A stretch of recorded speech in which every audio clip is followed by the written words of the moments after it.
minimum of 5 judges has to hear it.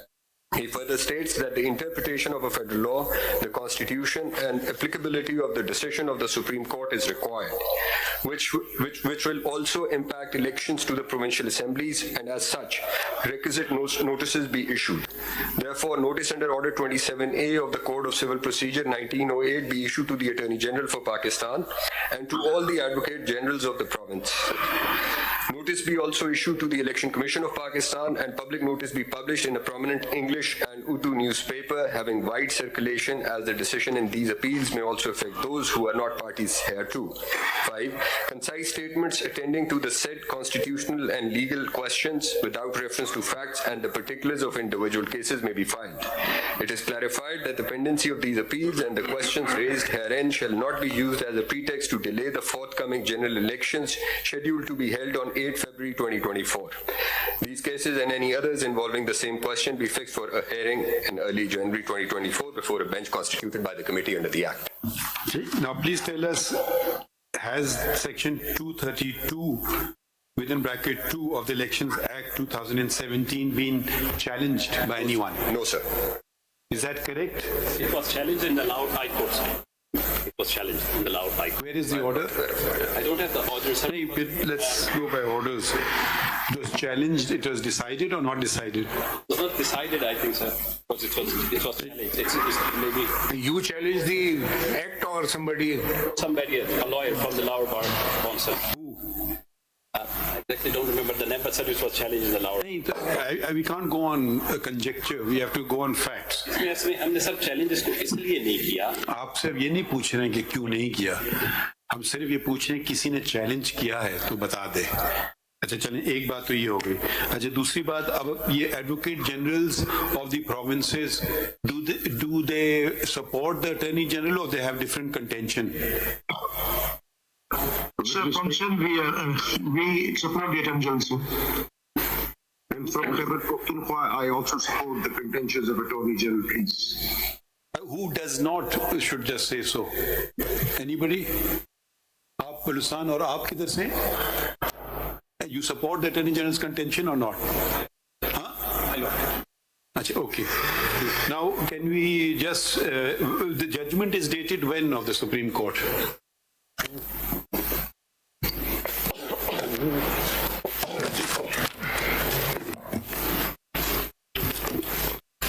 Yearly 2018 Supreme Court, and so it is before this law was enacted.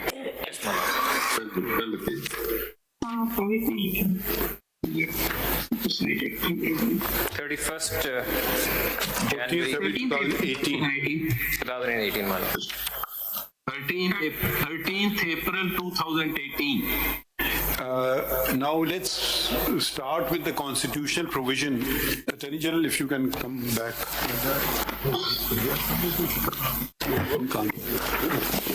My lord, can I make a very small point? Let's read the constitutional provisions, then we'll come to you. Because, my lord, in my appeals, there is another issue also, another question of law which needs my lord's We will come to decision. it. We just see what the provision was. Sure. And we will, don't worry, we will give you an opportunity. Now, can we read the relevant provisions? My lord. Article 62.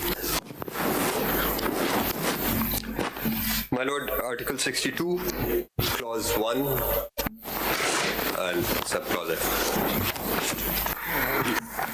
I'll begin by reading Clause 1. The whole article. G. A person shall not be qualified to be elected or chosen as a member of Majlis-e-Shura Parliament unless A. He is a citizen of Pakistan, B. He is, in the case of the National Assembly, not less than 25 years of age and is enrolled as a voter in any electoral roll in 1. Any part of Pakistan for election to a general seat or a seat reserved for non-Muslims, and 2. Any area in a province from which he seeks membership for election to a seat reserved for women. C. He is, in the case of the Senate, not less than 30 years of age and is enrolled as a voter in any area in a province or, as the case may be, the federal capital from where he seeks membership. D. He is of good character and is not commonly known as one who violates Islamic injunctions. E. He has adequate knowledge of Islamic teachings and practices obligatory duties prescribed by Islam as well as abstains from major sins. F. He is sagacious, righteous, non-profligate, honest, and ameen, there being no declaration to the contrary by a court of law. And G. He has not, after the establishment of Pakistan, worked against the integrity of the country or opposed the ideology of Pakistan. Clause 2. The disqualifications specified in paragraphs D and E shall not apply to a person who is a non-Muslim, but such a person shall have good moral reputation. This is Article 62. 63 पढ़िए. G. Clause 1. A person shall be disqualified from being elected or chosen as and from being a member of the Majlis-e-Shura Parliament if A. He is of unsound mind and has been so declared by a competent court, or B. He is an undischarged insolvent, or C. He ceases to be a citizen of Pakistan or acquires the citizenship of a foreign state, or he holds an office of profit in the service of Pakistan other than an office declared by law not to disqualify its holder, or he is in the service of any statutory body or any body which is owned or controlled by the government or in which the government has a controlling share or interest, or being a citizen of Pakistan by virtue of Section 14B of the Pakistan Citizenship Act 1951, he is for the time being disqualified under any law in force in Azad Jammu and Kashmir from being elected as a member of the Legislative Assembly of Azad Jammu and Kashmir, or he has been convicted by a court of competent jurisdiction for propagating any opinion or acting in any manner prejudicial to the ideology of Pakistan or the sovereignty, integrity or security of Pakistan or the integrity or independence of the judiciary of Pakistan, or which defames or brings into ridicule the judiciary or the armed forces of Pakistan, unless a period of 5 years has elapsed since his release, or he has been, on conviction for any offence involving moral turpitude, sentenced to imprisonment for a term of not less than 2 years, unless a period of 5 years has elapsed since his release, or he has been dismissed from the service of Pakistan or service of a corporation or office set up or controlled by the federal government, provincial government or a local government on the grounds of misconduct, unless a period of 5 years has elapsed since his dismissal, or he has been removed or compulsorily retired from the service of Pakistan or service of a corporation or office set up or controlled by the federal government, provincial government or a local government on the grounds of misconduct, unless a period of 3 years has elapsed since his removal or compulsory retirement, or he has been in the service of Pakistan or of any statutory body or any body which is owned or controlled by the government or in which the government has a controlling share or interest, unless a period of 2 years has elapsed since he ceased to be in such service, or he, whether by himself or by any person or body of persons in trust for him or for his benefit or on his account or as a member of a Hindu undivided family, has any share or interest in a contract, not being a contract between a cooperative society and government for the supply of goods to or for the execution of any contract or for the performance of any service undertaken by government. Provided that the disqualification under this paragraph shall not apply to a person, 1, where the share or interest in the contract devolves on him by inheritance. जरा बात ना करें mic के सामने लाहौर से. आपकी आवाज यहाँ आ रही है. शुक्रिया जी. Provided that the disqualification under this paragraph shall not apply to a person, 1, where the share or interest in the contract devolves on him by inheritance or succession or as a legatee, executor or administrator until the expiration of 6 months after it has so devolved on him. 2, where the contract has been entered into by or on behalf of a public company as defined in the Companies Ordinance 1984, of which he is a shareholder but is not a director holding an office of profit under the company. Or 3, where where he is a member of a Hindu undivided family and the contract has been entered into by any other member of that family in the course of carrying on a separate business in which he has no share or interest. Or explanation. In this article, goods इसको skip करके Not disqualification. G. So we can come to M. G. He holds any office of profit in the service of Pakistan other than the following offices, namely, again, an office which is not whole-time office remunerated either by salary or by fee. 2, the office of Lambardar, whether called by this or any other title. 3, the Qawmi Razakars. 4, any office the holder whereof, by virtue of such office, is liable to be called up for military training or military service under any law providing for the constitution or raising of a force. Or N, he has obtained a loan for an amount of 2 million rupees or more from any bank, financial institution, cooperative society or cooperative body in his own name or in the name of his spouse or any of his dependents, which remains unpaid for more than 1 year from the due date or has got such loan written off. Or O, he or his spouse or any of his dependents has defaulted in payment of government dues and utility expenses, including telephone, electricity, gas and water charges in excess of 10,000 rupees for over 6 months at the time of filing his nomination papers. Or P, he is for the time being disqualified from being elected or chosen as a member of the Majlis-e-Shura, Parliament or of a provincial assembly under any law for the time being in force. Explanation. For the purposes of this paragraph, law shall not include an ordinance promulgated under Article 89 or Article 128. Then if any question arises whether a member of Majlis-e-Shura Parliament has become disqualified from being a member, the Speaker or as the case may be, the Chairman shall, unless he decides that no such question has arisen, refer the question to the Election Commission within 30 days. And if he fails to do so within the aforesaid period, it shall be deemed to have been referred to the Election Commission. 3. The Election Commission shall decide the question within 90 days from its receipt or deemed to have been received, and if it is of the opinion that the member has become disqualified, he shall cease to be a member and his seat shall become vacant. And then 63 is disqualification on grounds How of would you defection. distinguish between 62 and 63?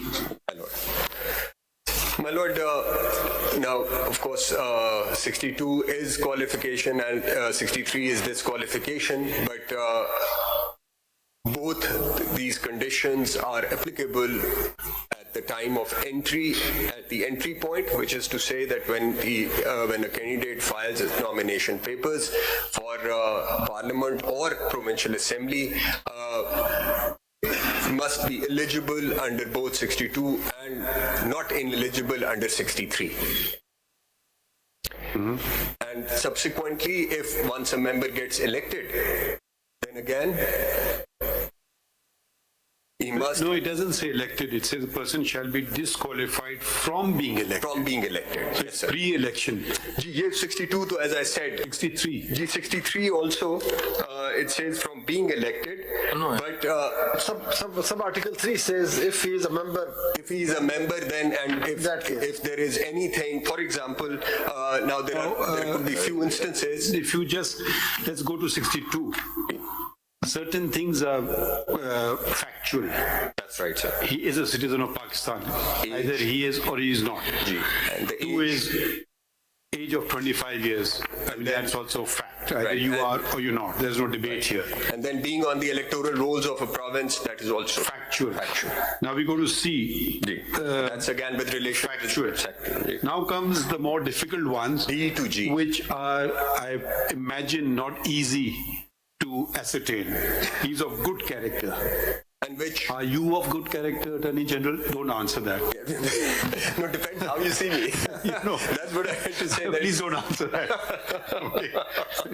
Not suggesting anything. No, but I'm just saying. this actually says it I'm all. just saying your supporters may say excellent character, and your detractors may say It's horrible very character. subjective how you see, how you perceive what is a good character. What is good character? So it is. And Who will determine it? Who will determine it? Yes. So that these are also all open-ended. you know, if you see D, and it goes on to say who not commonly known as one who violates Islamic injunctions. So here it is, you may be in absolute violation of Islamic injunctions, but if it is not known, so okay, so it's a very strange sort of wording. When we go to E, he has adequate knowledge of Islamic teachings. I don't know how many will pass muster in this courtroom, what level of Islamic teachings we are talking about, and practices obligatory duties prescribed by Islam as well as abstains from major sins. Okay, now we all pray for forgiveness of our sins. So we are all sinners in that way. He is sagacious, righteous, non-profligate, honest and ameen. There being no declaration to the contrary by a court of law. Now this is tied up with the court of law clause. The court of law, for instance, the cases before us were people not possessing a degree or producing a fake degree or not a recognized degree. So there is some sort of declaration that this was a stipulation. Now there is another thing inbuilt with that. The Constitution never provided for a degree. That's subordinate legislation. The Constitution did not want you to be a graduate. I think that was inserted in 2008. By Musharraf was then the president. 2002. So, but it is not one of the prescribed conditionalities either of 62 or 63. It was perhaps introduced under clause P, subclause P of subclause 1 of 63. 63(1)P, which permits prescribing additional disqualifications through an act of parliament. Read it again. P1P kya hai? He is for the time being disqualified from being elected or chosen as a member of the Majlis-e-Shura, Parliament or of a provincial assembly under any law for the time being in force. Now, here the word time being has been used twice. It could have said he is disqualified for being elected. So time being, and it's been used, the word time being has been used twice in this. So it assumes it's not a permanent disqualification. I don't know. That's what the first usage of for the time being actually indicates, what my lord has just observed, that perhaps it is a time-bound disqualification which can be introduced through a statute. Okay. Now, with regard to the disqualification of, did the law for degrees, the law did not provide a time period disqualification. So the Supreme Court, in the case of Samiullah Baloch, held that since no disqualification period has been prescribed, it will be forever. So long as the declaration is in the field, the disqualification stays. And the two be resolved now, if the judgment of the Supreme Court also stands and the law also stands. That till the law came into effect, that may have been the position, but since the law has now occupied the field of legislation and prescribed a particular period of time, unless we hear a challenge to the law, which there is no challenge to the law, then why should we disregard the law? That's one way of looking at it. And we don't need to touch the judgment at all, because at that time, this aspect of the matter had not been legislated upon either in the Constitution or by law. So then the courts kind of filled in the vacuum and said that it should be lifetime because there is no period of disqualification. So Samiullah Baloch judgment stays intact, but the law has come in place and it is in the nature of a non-obstante clause. That's one reading of it. What do you have to say to that? So the question would be, can the sub-constitutional legislation control the Constitution? So that is one, and then the second would be, can there be legislative overruling of a judgment without first removing the basis on which the judgment came out? So can we go to the judgment now of the Supreme Court? My lord, relevant provisions, whatever you think are relevant for our reading. Paragraphs, my lord. Paragraph 35 है जी 35 and 444 page पे जी. So this is PLD 2018 Supreme Court 405. ये चार judgement जो One पहले thing है is ना, very important. उनका reference है पहले इसके अंदर ना, चार जजमेंट हैं, उसके साथ फिर समीउल्लाह है। जी हाँ। एक इम्तियाज अहमद का केस है, एक अब्दुल गफूर है, एक मोहम्मद खान है और एक अलादीनो भाइयो है। Aladino Bhayo, first Aladino Bhayo, and then the review which came out later in 2020, and the court took a somewhat different view. Mr. Attorney General, to nullify Samiullah Baloch, the amendment would have been in the Constitution. My lord, that's why I mean, if you're looking at the basis of the judgment, Yeah. the basis of the judgment emanates from the Constitution. So unless the Constitution were to be amended, Samiullah Baloch could not be undone. So, because Samiullah Baloch is interpreting a constitutional provision, and Samiullah Baloch basically holds that the declaration which is referred to in 62(1)(f) has to remain in field till such time, the declaration in the field, the disqualification stands. Then what my lord has observed carries. There is no time limit provided under Article 62. So there are no time limits as far as my Lord the Chief Justice had just gone through, took us through clauses A through G. Now, as far as D, E, F are concerned, they are all without any timeline. Now, the question before your Lordship, and it was also argued in Samiullah Baloch. In fact, all the counsels before Samiullah Baloch. If we consider that through Samiullah Baloch the Constitution has been amended, then the constitutional amendment is required, as per my understanding. My Lord, It is interpretation. Ji, my Lord, with respect, Samiullah Baloch also read something into the Constitution which was not provided. And Like, what did they read into the... my Lord, while comparing now, while examining 62(1)(f), the court held that so long as the declaration is in the field, this disqualification stands. While at the same time, when they were examining 63(1)(h), which is under 63 and relates to moral turpitude, which includes dishonesty, and there is a 5-year time limit, the court took a different view while examining both, and it said that, because there is a personal price that a person has prepared by going to prison, so therefore 5 years is good enough. But what the court did not, or with respect overlooked, was that in both cases the declarations are there. Now in 63(1)(h), there is a conviction which stands. It's only that It's really a question of interpretation, because what's very interesting, speaking for myself, if you look at 63 G, H and I mean, most of the heinous crimes, especially against the integrity and sovereignty of the country, and that person can be allowed to contest election. Where there are punishments, he goes through punishments and comes out and contests the election. What is a bit odd is that a civil declaration, which is just for some misdemeanor, like misconduct, which doesn't even carry a criminal punishment, absolutely. that carries an absolute bar for the rest of the life. That seems to be a bit odd, because if you commit murder, you commit treason, you commit whatever, you can come back and test election.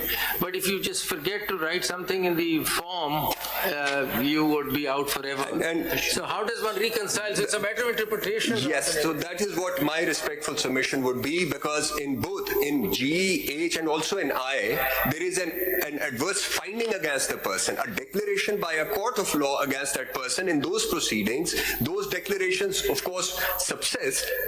He serves the time or whatever punishment provided by law, and then he can come back in after 5 years.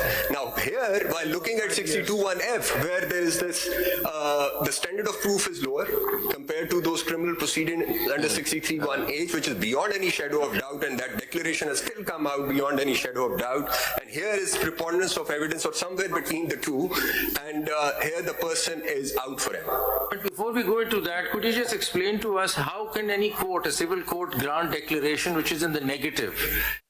I mean, how can a court grant a declaration that you're not sagacious? That cannot happen. So how does that work? I mean, I've been always perplexed about this. We can't get a negative declaration from any court. Can a court say that you're not sagacious? Why would that happen? Because no civil proceedings could lead to a negative declaration. It's always positive. So I don't understand how a court will ever give such a declaration. So then most of the courts which have given this declaration are the constitutional courts. So you have That's another degree question case. now. And in those cases, is the declaration absolutely clear? I mean, does it say that you're not sagacious, or then we infer from the judgment that because you presented a fake degree, as a consequence, we understand that you are not a mean? I mean, let me just go to Yes. the language of 62(1)(f) to understand what do we mean by declaration. Declaration, and also what is a court of law, because, and I say this, and my lord has just observed, in Ishaq Akwani's case in 2015, a 7-member bench actually framed these 4 questions. They left them unanswered for some other case in future, and those questions were that what would be that court which is to give this sort of declaration? What would What be the happened procedure? then in that case? They left it open, sir. These questions were not answered by a 7-member bench. So which court would it be? What procedure would it follow? What would be the standard of proof, and who will have the locus standi? Now these are the questions which are very, very relevant for the purposes of for this declaration by a court of law.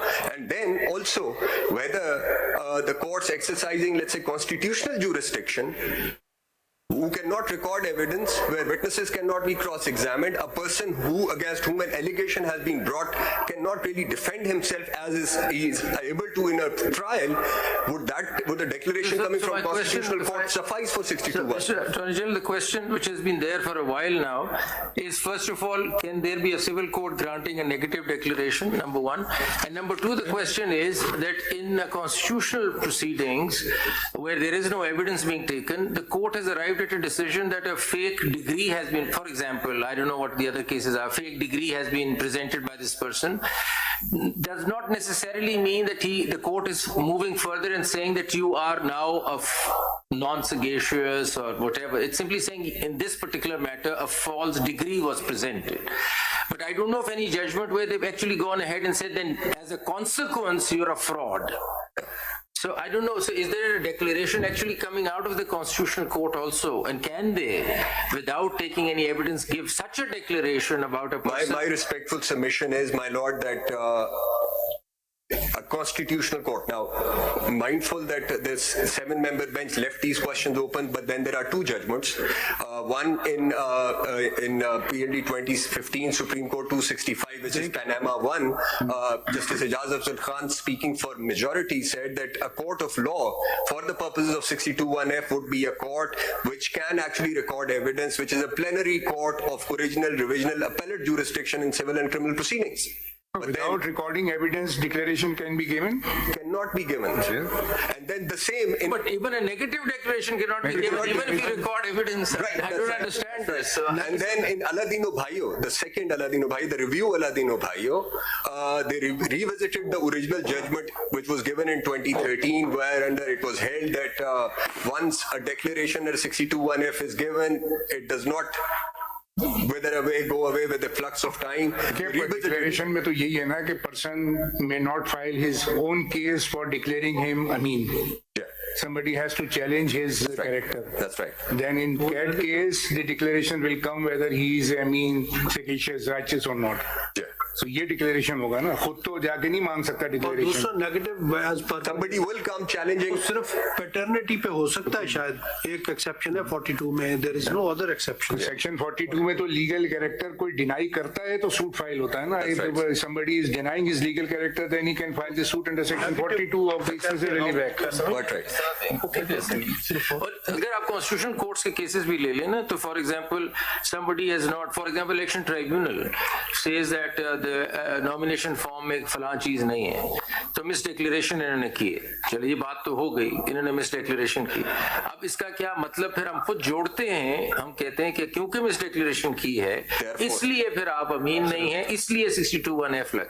But the court has not said it. The court is not declaring that you are non-sagacious or not Amin.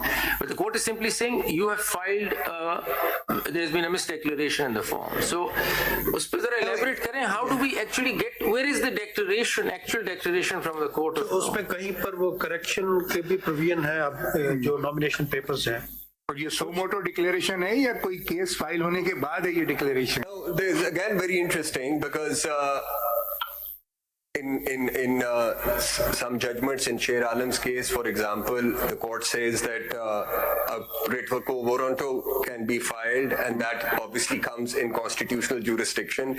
And in fact, this court can take suo motu notice under 184(3) and gives quo warranto देखे ना, वो तो Article 199 में it is totally different. बिल्कुल. The person has to show under what authority of law he is enjoying the office. That's right, sir. वो तो office में जाने के बाद है, not prior to the office में जाने के बाद होगा, but as far as that declaration is concerned, question is, can that declaration be given in those proceedings, or for that somebody has to go to civil court or some court which has the original jurisdiction to try and receive evidence, allow the person against whom an allegation has been brought to cross-examine. एक चीज जरा देखिए, come back to Article 62. Read G. He has not, after the establishment of Pakistan, worked against the integrity of the country or opposed the ideology of Pakistan. Yes. Now, if we read 62(1)G on its own with the judgment of Samiullah case, the ban is lifetime ban. But If we read them together. Now read 63(1)G. It's the same language, ideology of Pakistan. And here it prescribes a ban for 5 years. Or the sovereignty, integrity, or security of Pakistan. So it's the same 62(1)G and 63(1)G are more or less similarly worded. That's right. It is working against integrity or opposed to the ideology of Pakistan. That's right, sir. Now, if we apply Sabiullah Baloch to 62(1)G, it is lifetime ban. And if we apply 63(1)G, it is 5-year ban. Unless you say 62(1)G, Sabiullah Baloch is not attracted to 62(1)G. That could be one argument. So it's interesting what my lord has observed, because if a person is dishonest और उसके खिलाफ मुकदमा दर्ज हो जाए और उसको सजा हो जाए, तो फिर 2 साल काटने के बाद 5 साल बाद वापस आ जाएगा. मुकदमा ना हो और पता नहीं क्या हो और एक declaration आ जाए, तो then he's gone. If he has been convicted and goes to jail, so his sins are expiated, right? And he's okay. Now, if he is, for instance, acquitted or is not even prosecuted, then he is lifetime banned. So I find it difficult that a court of law which has convicted a person, meaning your guilt was established 100%, you are banned for only 5 years, and if your guilt has not been established, because every criminal case has 2 components, conviction and sentence. That's right. You can be convicted and you can be sent on parole, or you can be convicted till the rising of the court, or whatever it is, or maybe not. Say for good conduct, we don't convict you this time, we don't sentence you this time, we just convict you. That's right. So that will be a lifetime ban, and the person will say, can you please send me to jail so I can contest elections again after 5 years? Yeah, I would rather the rising of the court, so I can just go back after 5 years. So then see, certain things are very clear. You are a citizen of Pakistan. I mean, I find okay that it's pretty clear. There may be some gray areas where you may be holding 2-3 nationalities or whatever the case is, or you may have given up or whatever. But generally, age is a determinative factor. It's clear. And then we come to D, E, F, and G, which are vague. And they're overlapping as well, because it says is of good character.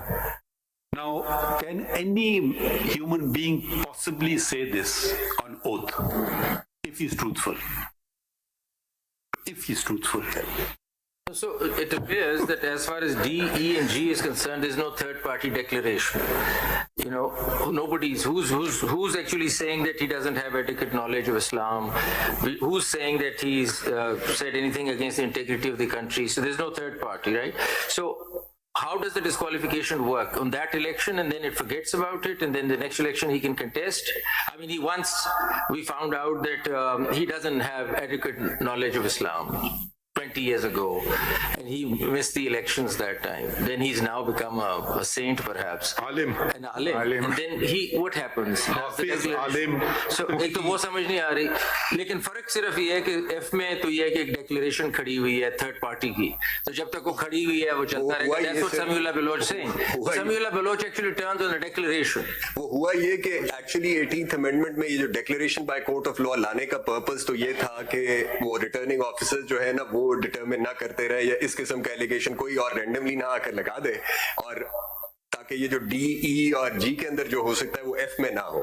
Because perhaps some easy. आपके मुताबिक वो उल्टा हो गया. How does D, E and G play out actually? I want to ask this question. आज से 10 साल पहले किसी ने इंटेग्रिटी ऑफ पाकिस्तान के बारे में कोई बात स्पीच कर दी, बस खत्म हो गई बात. अब वो इलेक्शन नहीं लड़ सकता. ये देखिए कुछ लोग होते हैं तो उन्होंने 5 years कर दिए ना, वो कहते हैं yes I seen the light. अब इस्लाम में भी तौबा की गुंजाइश आखिर मिनट तक है. वो कह सकता है जी मुझे, जैसे माय लॉर्ड ने ऑब्जर्व किया कि मुझे इस्लाम के बारे में नहीं पता था, अब मैंने सारे अब लाइफ टाइम बैन उसको कर दिया कि वो फिर शायद हाफिज बन गया हो सकता है, आलिम बन गया हो सकता है, आप और बेहतर और हम सबसे बेहतर कुरान शरीफ समझने लगा हो, और वो लाइफ टाइम बैन में आ गया क्योंकि उसको 20 साल पहले या 10 साल पहले या 5 साल पहले इन चीजों के मुतालिक इल्म नहीं था. समीउल्लाह बलूच जो है इट एक्ट्स एज अ गलिटीन. वो कहते हैं कि जब आखिरी अपील में जब आप आएंगे तो बस उसके डिसीजन से पहले तो अगर आप रिपेंटेंस कर लें तो हो सकता है, वरना once that happens then there is no repentance. कहाँ छोड़ा? नहीं छोड़ा. 184(3) में तो वैसे ही नहीं होता, बट अदरवाइज भी नहीं. रिपेंटेंस कहाँ लिखा हुआ है? साहब सुनने जरा, जी साहब समीउल्लाह बलूच देखें, इसमें असल बात यह है कि डिफरेंस हमने मालूम करना होगा 62 63A में. What is the difference between the two? As far as I am concerned, 62 is not giving power to decide against a person. देखिए इसमें तो सिंपल ये इट इज डिपेंडेंट अपॉन 63. 63 में जो कार्रवाई करेंगे वो दिखाएंगे, 62 में वो कहेंगे you are not qualified. Whereas disqualification is in 63. अगर कोई शख्स सपोज कोई काम करता है, कोई गलत काम करता है, तो अगर आप जी और एज को पढ़ लें, जी और एच वो डिटरमाइन करते हैं कि कोर्ट ऑफ लॉ से जब उसको कोई डिक्लेरेशन हो, ये उस डिक्लेरेशन की बात हो रही है. आई थिंक सो जी. इस पे बात करें कि ये 62(1)(f) कहाँ पे पावर देते हैं कि आप इतने टाइम के लिए डिस्क्वालीफाई हो, इतने टाइम के लिए. वो तो सिर्फ ये बताते हैं कोई शख्स पेपर सबमिट हो रहे हैं उससे पहले बता दिए कि ये फ्ला कोर्ट से इसको सजा हुई, लिहाजा पेपर खारिज. That's all. Matter ends. The authority dealing with this matter have no power to decide the disqualification period of that person. वो डिस्क्वालिफिकेशन के पीरियड तो 63 ने बता दिया. ये सजा जुर्म करोगे तो इतनी सजा होगी, और उस जुर्म की सजा पूरी होने के 2 साल बाद जब आप निकलेंगे तो फिर आप क्वालिफाई होंगे. तो ये आप जो पहला सवाल जो आपसे किया कि डिफरेंस, आप डिफरेंस जब बताएंगे तो खुद ब खुद पता चलेगा what is 62 and what is 63. So if 62(1)(f) is juxtaposed with 63(1)(h), H and H both. H moral turpitude. H moral turpitude है because वो उसके साथ dishonesty etc. वो उसके साथ है moral turpitude being very broad, और वो examine हुआ Samuel Believe. उसको अगर आप सामने रखें तो the consequence then, if they are to be reconciled, then the consequence is only one, which is that the timeline which is provided for the declaration in 63(1)(h) must necessarily apply to the time to the फर्क ये हो गया ना declaration कि H में अगर conviction हो गई because it attracted an offense and so it led to conviction, then he can come back. But if it was lesser than even a case where it could constitute an offense and so he could not be taken in a criminal case, a simple declaration was given on the civil side, that goes on unlimited. अब यही समझ नहीं आती because otherwise then we also have to stay away from the concept of reading into the constitution. But now that you have started reading in 63A, so I was just that is also a question. So you must stop from reading furthermore. Reading in just another aspect if you can attend to. Can you read D? Why not? Again. He is of good character and is not commonly known as one who violates Islamic injunctions. Now please read F.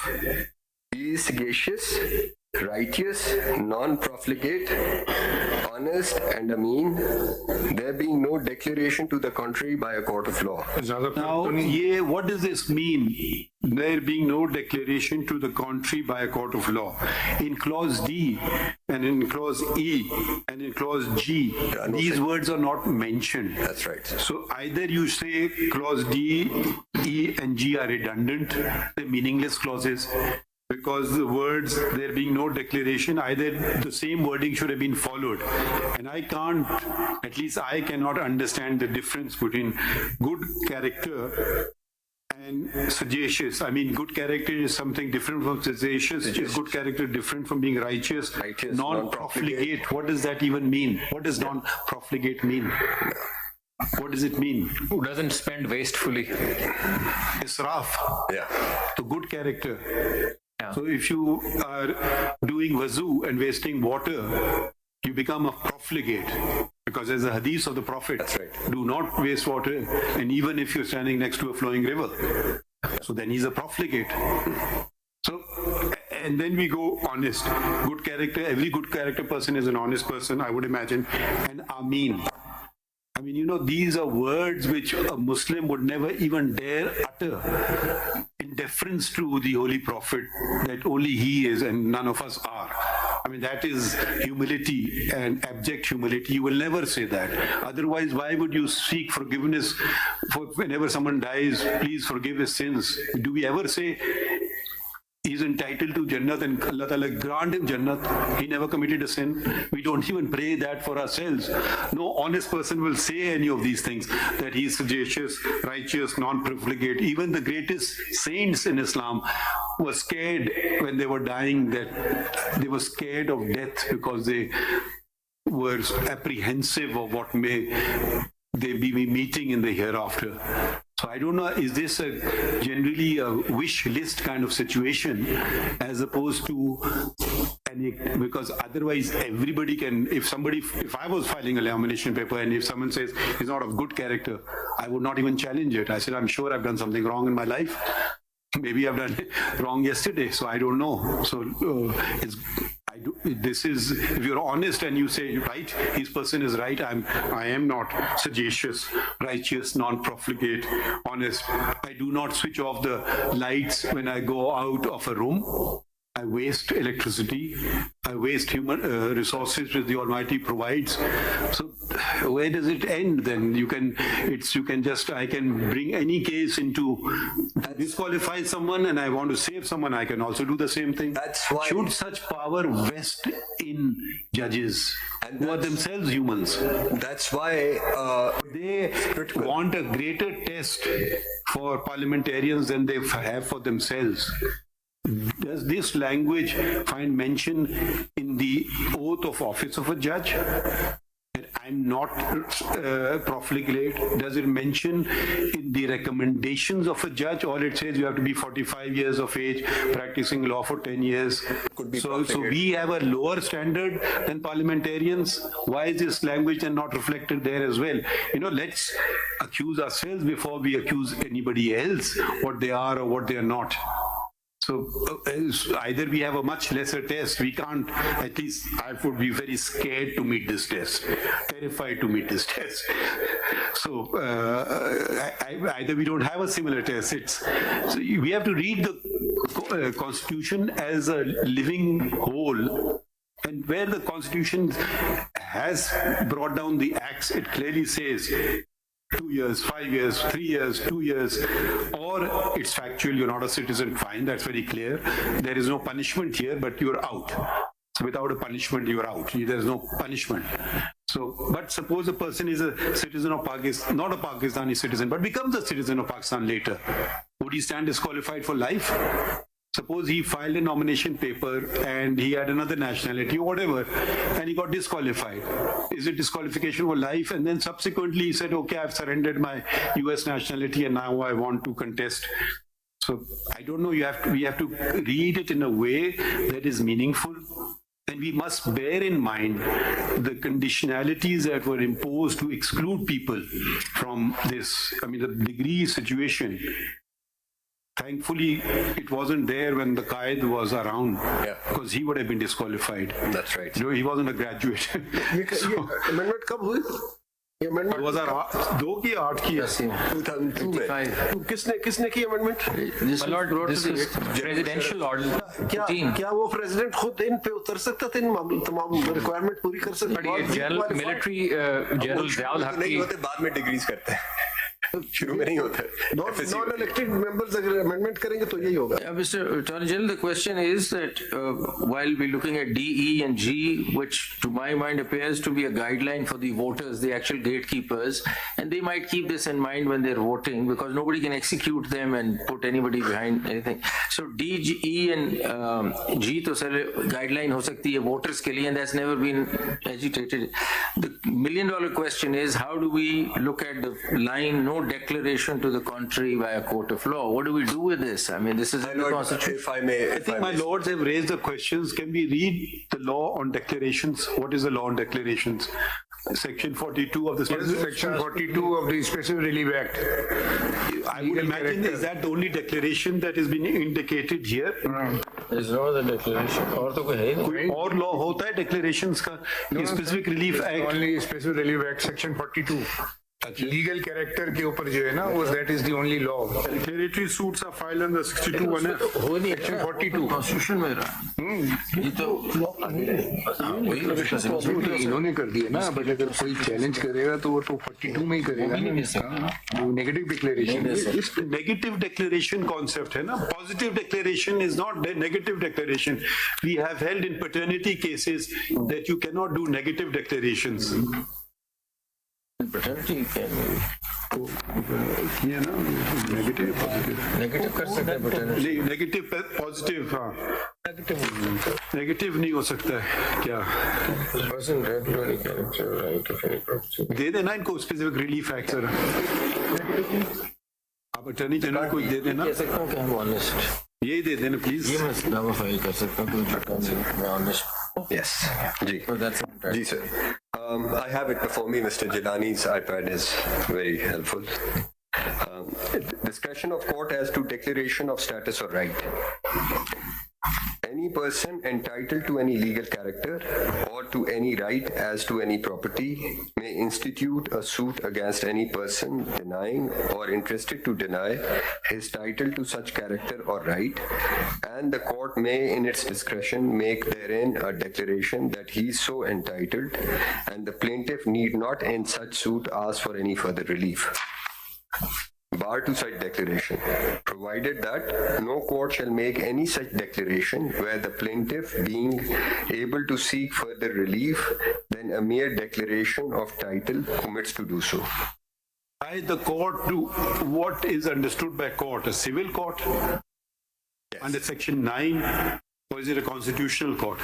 This is it's a civil court where evidence can be led, witnesses can be examined, where a burden of proof is discharged, and then there is an opportunity of rebuttal. Suppose in a case where I've done so even, we observe hearing a civil petition for leave to appeal or a appeal that the appellant had dishonestly filed a suit. Suppose we hold that, and we've held so, and impose costs on him. Will that constitute a declaration of a court of law in terms of Article 62(1)(f)? My respectful submission is no, sir. Why? Because you are not a court where that particular issue is actually conclusively determined through a trial. So we could observe in other cases. We could say in a criminal case that I don't believe this witness is a liar, and that witness will then be struck by 62(1)(f) because it's a declaration of a court of law. And in a judgment in a criminal case, he was not an accused there, but he was a witness, and the court says I don't trust this witness. I found him to lie. My lord, So it's, then you can bring out every case. We may make an observation against a lawyer. He misled the court, for instance. Sometimes we do that. My lord, if I- regretfully. And then if a lawyer contests election, the person will say, you have held that he misled the court. He is, of course, how can you allow him now to contest election? He's banned for life. my lord, now, जी साहब एक चीज और देख लीजिए, declaratory judgements का जो supreme court के लिए प्रोवाइडेड है ना, वो आर्टिकल 184 सब आर्टिकल 1 में वो डिक्लेरेटरी जजमेंट्स हैं सूबे और वफाक के दरमियान जो झगड़े होते हैं ना, उसमें लिखा हुआ है कि Supreme Court shall pronounce declaratory judgment. उसके अलावा के डिक्लेरेटरी जजमेंट 184 और 185 में लिखा हुआ है। 184.3 is not mere declaration. I mean, 184.3, the court goes on to conduct. शिजा Shaukat साहब यहाँ बैठे हैं जो सिविल कोर्ट के माहिर हैं, तो आप बताइए ना ये वाली डिक्लेरेशन कैसे होगी? My lord, दो चीजें ऐड कर दूं। पे बता दें। आप सपोर्ट कर रहे हैं लॉ को या अपोज कर रहे हैं law? But I'm supporting the law. The law. I'm against. We want to hear from those who are opposing the law. There's none. So then There is somebody who said yes. Then hear about it. Ji. I am opposing this. So, yeah, I think in the course of proceedings, Let's hear. the I challenge. just want to understand how the opposition is. That's right. जी बताइए. My lord, आप oppose कर रहे हैं तो पहले ये बताइए कि इसको चैलेंज किया है। मैं लॉ को इस बारे में अपोज कर रहा हूँ। नहीं, पहले बताइए कि अगर है तो हाई कोर्ट में चैलेंज किया वायरिस को इसकी आपने? मैंने तो चैलेंज नहीं किया। तो फिर अब क्या अपोज करेंगे हम? गुजारिश ये मालूम, क्योंकि समीउल्लाह बलोच केस अगर मौजूद है जो कि कॉन्स्टिट्यूशन कर रहा है, अपने साथ। इसीलिए तो आपसे पूछा ना, समीउल्लाह बलोच है, उसके बाद आप समझते हैं कि लॉ गलत अमेंड हुआ है, 232 गलत आ गया है, तो whether you have challenge the vires in the high court और not? That can be challenged before this proceeding, my lord, because that question is just posed alive before the Honorable, and the same notice has been issued on that question. And in this proceeding, the Honorable Court has every authority to declare the law which has been passed in violating the provision of the Constitution, or whereby. पर अभी उस्मान आपने कहा था कि are you supporting live disqualification or? Sir मैंने कहा था कि नहीं उस्मान ने क्या कहा था? मैंने ये कहा है मालूट कि जब तक समीउल्लाह बलोच मौजूद है ये लॉ नहीं आ सकता, ये law ultra wide. Main case में आपकी क्या है कि डिस्क्वालिफिकेशन लाइफ को आप सपोर्ट करते हैं या नहीं? मैं डिस्क्वालिफिकेशन को असिस्ट मैं इस पॉइंट पे करना चाहता हूं कि रीविजिट हो सकता है कानून, लेकिन वो इन कंडीशंस के साथ रीविजिट हो सकता है। वो मैं एक देखें, वजाहत से बात कीजिए ना, गोलछोल बातें ना कीजिए ना। आप लाइव डिस्क्वालिफिकेशन के फेवर में या खिलाफ हैं? सीधी बात मैं लाइव डिस्क्वालिफिकेशन की फेवर में उस हद तक हूं कि अगर समीउल्लाह बलोच प्रवेल करता है। आपसे सीधी बात पूछ, हम ये क्या सवाल जवाब दे रहे हैं आप? नहीं, either you support the principle or not. Law को सपोर्ट में इसलिए नहीं कर सकता कि law against the judgment of the Supreme Court है। अगर अगेंस्ट द जजमेंट है, इंटरप्रिटेशन रीइंटरप्रेट हो सकती है प्रोविजन। सुप्रीम कोर्ट का जजमेंट जब तक था उसके बाद पार्लियामेंट ने लॉ अमेंड किया। अगर आप ये कह रहे हैं इसका मतलब है कि सुप्रीम कोर्ट के जजमेंट के बाद पार्लियामेंट लॉ नहीं बना सकती। लॉ बना सकती है स्टैट्यूटरी इंटरप्रिटेशन के बारे में, जहां स्टैट्यूट इंटरप्रेट हुआ। चलिए लॉ का तो ठीक हो गया, but are you saying that the principle settled in Samiullah Baloch, you agree with it? No, that I don't agree. I want to say that there is some conditions for the on the basis of state decisive principle कि कब वो judgement जो है वो revisit हो सकती है और क्या वो कंडीशन। आप बार-बार वही चीज रिपीट ना करें ना, अब आप सीधी बात हमसे कर नहीं रहे हैं। जजमेंट को छोड़ दीजिए 2 मिनट के लिए, लॉ को भी छोड़ दीजिए, हम सिर्फ आपकी राय मालूम करना चाह रहे हैं। अब लाइफ टाइम डिस्क्वालिफिकेशन को 62(1)(f सपोर्ट कर रहे हैं या नहीं कर रहे हैं? कोई हाँ या ना तो कर रहे हैं। मैं नहीं सपोर्ट कर रहा, लेकिन नहीं कर रहे हैं। अच्छा, हम सुनना चाहते हैं कि कौन सपोर्ट कर रहा है। एक सेकंड ठहर जाए, हम लोग सुनेंगे आपकी वक्त पे, कानूनी बात करेंगे तो करिए। आ जाइए, बताइए। एक second, let us hear mister Samiullah Baloch, the person himself. जी, सनाउल्लाह बलोच। बिस्मिल्लाहिर्रहमानिर्रहीम। शुक्रिया मोअज़्ज़ज़ साहिबान। आपका ये केस है? जी सर, ये मेरा ही केस है। तो लिखा है Samiullah Baloch. Sir, Samiullah Baloch is my brother, and Abdul Karim Nosharawani, I am the aggrieved person because I contested the election against. तो समीउल्लाह बलोच कहाँ है? Abdul Karim Nosharawani, sir, he is my brother because the case is mine. So आप उनके attorney हैं, आप कैसे आप पेश हुए थे क्या? जी मैं पेश हुआ हूँ सर, बिकॉज मैं एग्रीव्ड पार्टी हूँ। जो मैंने 2002 के बाद जब इलेक्शन हुए, मैं उसकी तफसीलात में बात तफसील ना बता देना, आप बता दें किस ग्राउंड पे आप करना चाहते हैं। मैं ग्राउंड पे सर, ग्राउंड ये है कि जो कॉन्स्टिट्यूशनल जो प्रिंसिपल्स हैं उसके तहत सुप्रीम जो जुडिशियल सुप्रीमेसी है उसको मद्देनजर रखते हुए ये ऐसी बातें ना करें अदालत में। जुडिशियल सुप्रीमेसी क्या चीज होती है? मैं सर अगर आपकी इजाजत नहीं ऐसी बातें ना करें हमसे। कॉन्स्टिट्यूशनल सुप्रीमेसी की बात सुनी थी हमने, अब आप जुडिशियल सुप्रीमेसी का मैंने कॉन्सेप्ट नहीं सुना है सर। ये जो नहीं देखिए कानूनी बात करें ना, ये ऐसी बातें ना करें सर। ये जो आर्टिकल 62 और 63 है ये कॉन्स्टिट्यूशन में गुज़िश्ता 50 साल से और बिलखुसूस 18वीं तरमीम के बाद इसमें कुछ तरामीम हुई, लेकिन पर्टिकुलरली 62(1)(f) में तरामीम नहीं की गई। ये टोटल 5 सफ़ात पर मुश्तमिल कॉन्स्टिट्यूशन के अंदर बहुत क्लियरली एंट्री और एग्जिट पॉइंट्स दिए गए हैं हक के नुमाइंदगी के लिए, इख्तियारात के लिए। कहने का मकसद ये है कि सर जब ये 2013 के बाद से जब ये अगर आप कह रहे हैं ना 50 साल से ये स्टैट्यूट बुक्स पे है तो पहले क्यों नहीं कभी कोई डिस्क्वालीफाई हुआ? मैं इस पे आ रहा हूं सर। बात ये है कि सर ये जो है 2002 के बाद से जेर बहस आया। ये 20 साल से सर सुप्रीम कोर्ट और बलोचिस्तान हाई कोर्ट और दीगर कोर्ट्स में ये तफसील के साथ ये जेर बहस रहा है मौजूद, और इसमें 62 और 63 की बहुत ही वो क्लियरली केयरफुली मेटिकुलसली जो है सर इसकी तशरीह की गई है मुख्तलिफ केसेस में। मेटिकुलसली ऐसे तो ना बातें करें ना आप, सर मैं पॉइंट पे आ जाएंगे। पॉइंट पे आता हूं। तो सर जब एक कॉन्स्टिट्यूशन के अंदर जब 63 की जब बात की जा रही है कि वहां 5 साल का तयन किया गया है, क्यों 62(1)(f) में नहीं किया गया? उसकी बुनियादी वजह यह है सर, जब मैं एज ए मेंबर पार्लियामेंट में जाता हूं, जब डिक्लेरेशन देता हूं, वो ओथ है। मैं ओथ में ये कहता हूं कि मैं शहरी हूं, मैंने BA पास किया है, मेरी उम्र 25 साल है।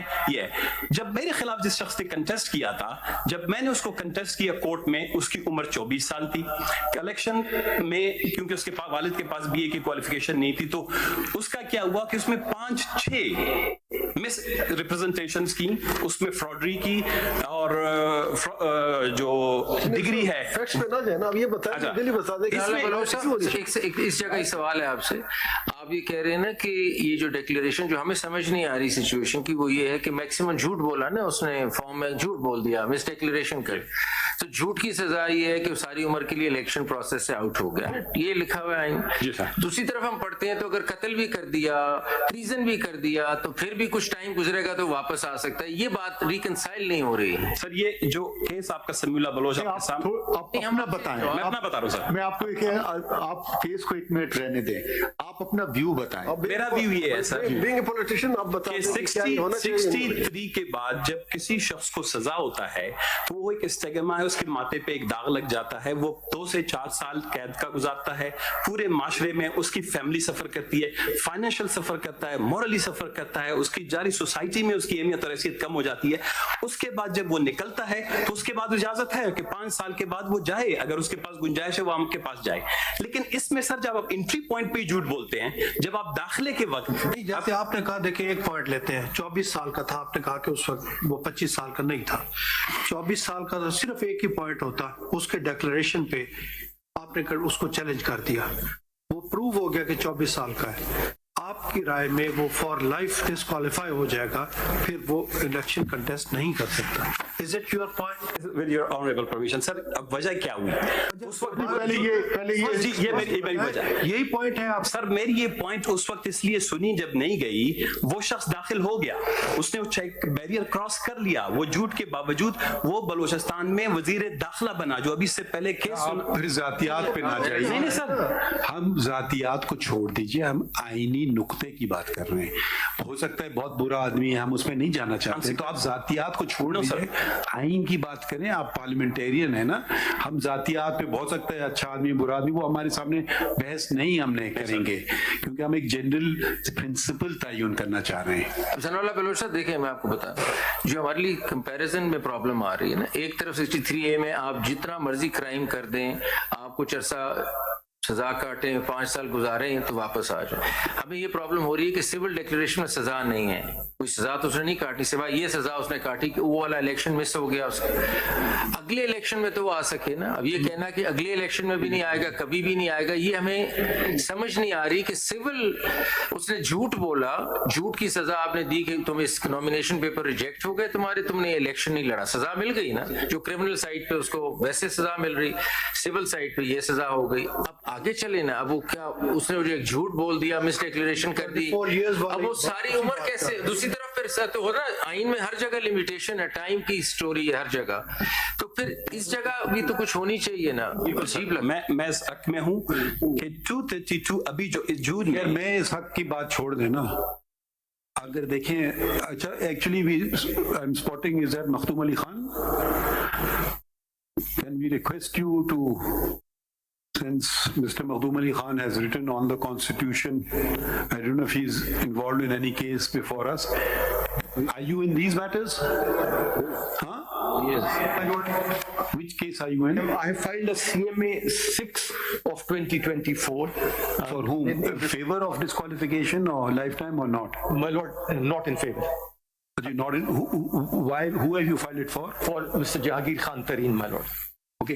Now, one thing which nobody has attended to yet, at least one way of interpreting the Constitution is what the original Constitution said. And this Constitution has been, I don't know what's the correct word, changed or ravaged from time to time, what you want to use it. Can we read the original Constitution as it was enacted in 1973? My lord. And see what the Constitution then said. My lord, I will read that provision to your lordship. That Would you like to do it, or should we ask the Attorney General to do so? as your lordship pleases, the history is... So we were thinking of appointing you as amicus, but you are representing a party. So anyways, let's... as your lordship. नहीं पढ़े 62. Do you have the original Constitution? Yes, my lord, I have, and the history is traced in Samiullah Baloch. No, we want to read the actual text. The text is there. 85. ये दे दे इनको, वो दे दे इनको. Yeah, we have it, my lord. Qualifications for membership of parliament. Can you come to one or the other mic? My lord, benefit of...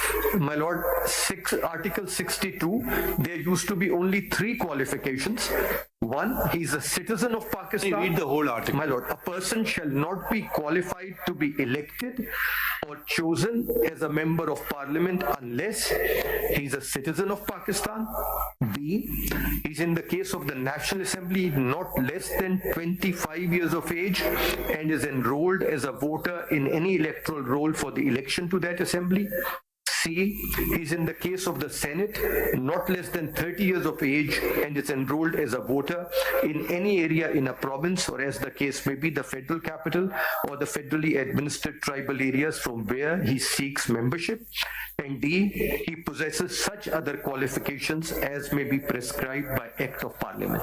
So these troublesome provisions were not there? No, my lord. When did they come into? My lord, by Presidential Order number 14 of 1985, which is also called the Revival of the Constitution Order. This is General Zia.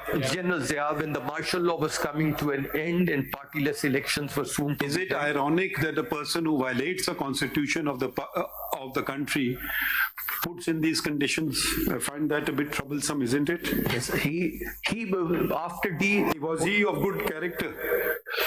If he violates the oath that he took to uphold and protect the Constitution, and he destroys the Constitution, it's very ironic for me that he inserts a good character, knowledge of Islamic teachings. I wonder which knowledge of Islamic teaching mandates judges to be sent home because they don't swear an oath of fealty to the martial law administrator.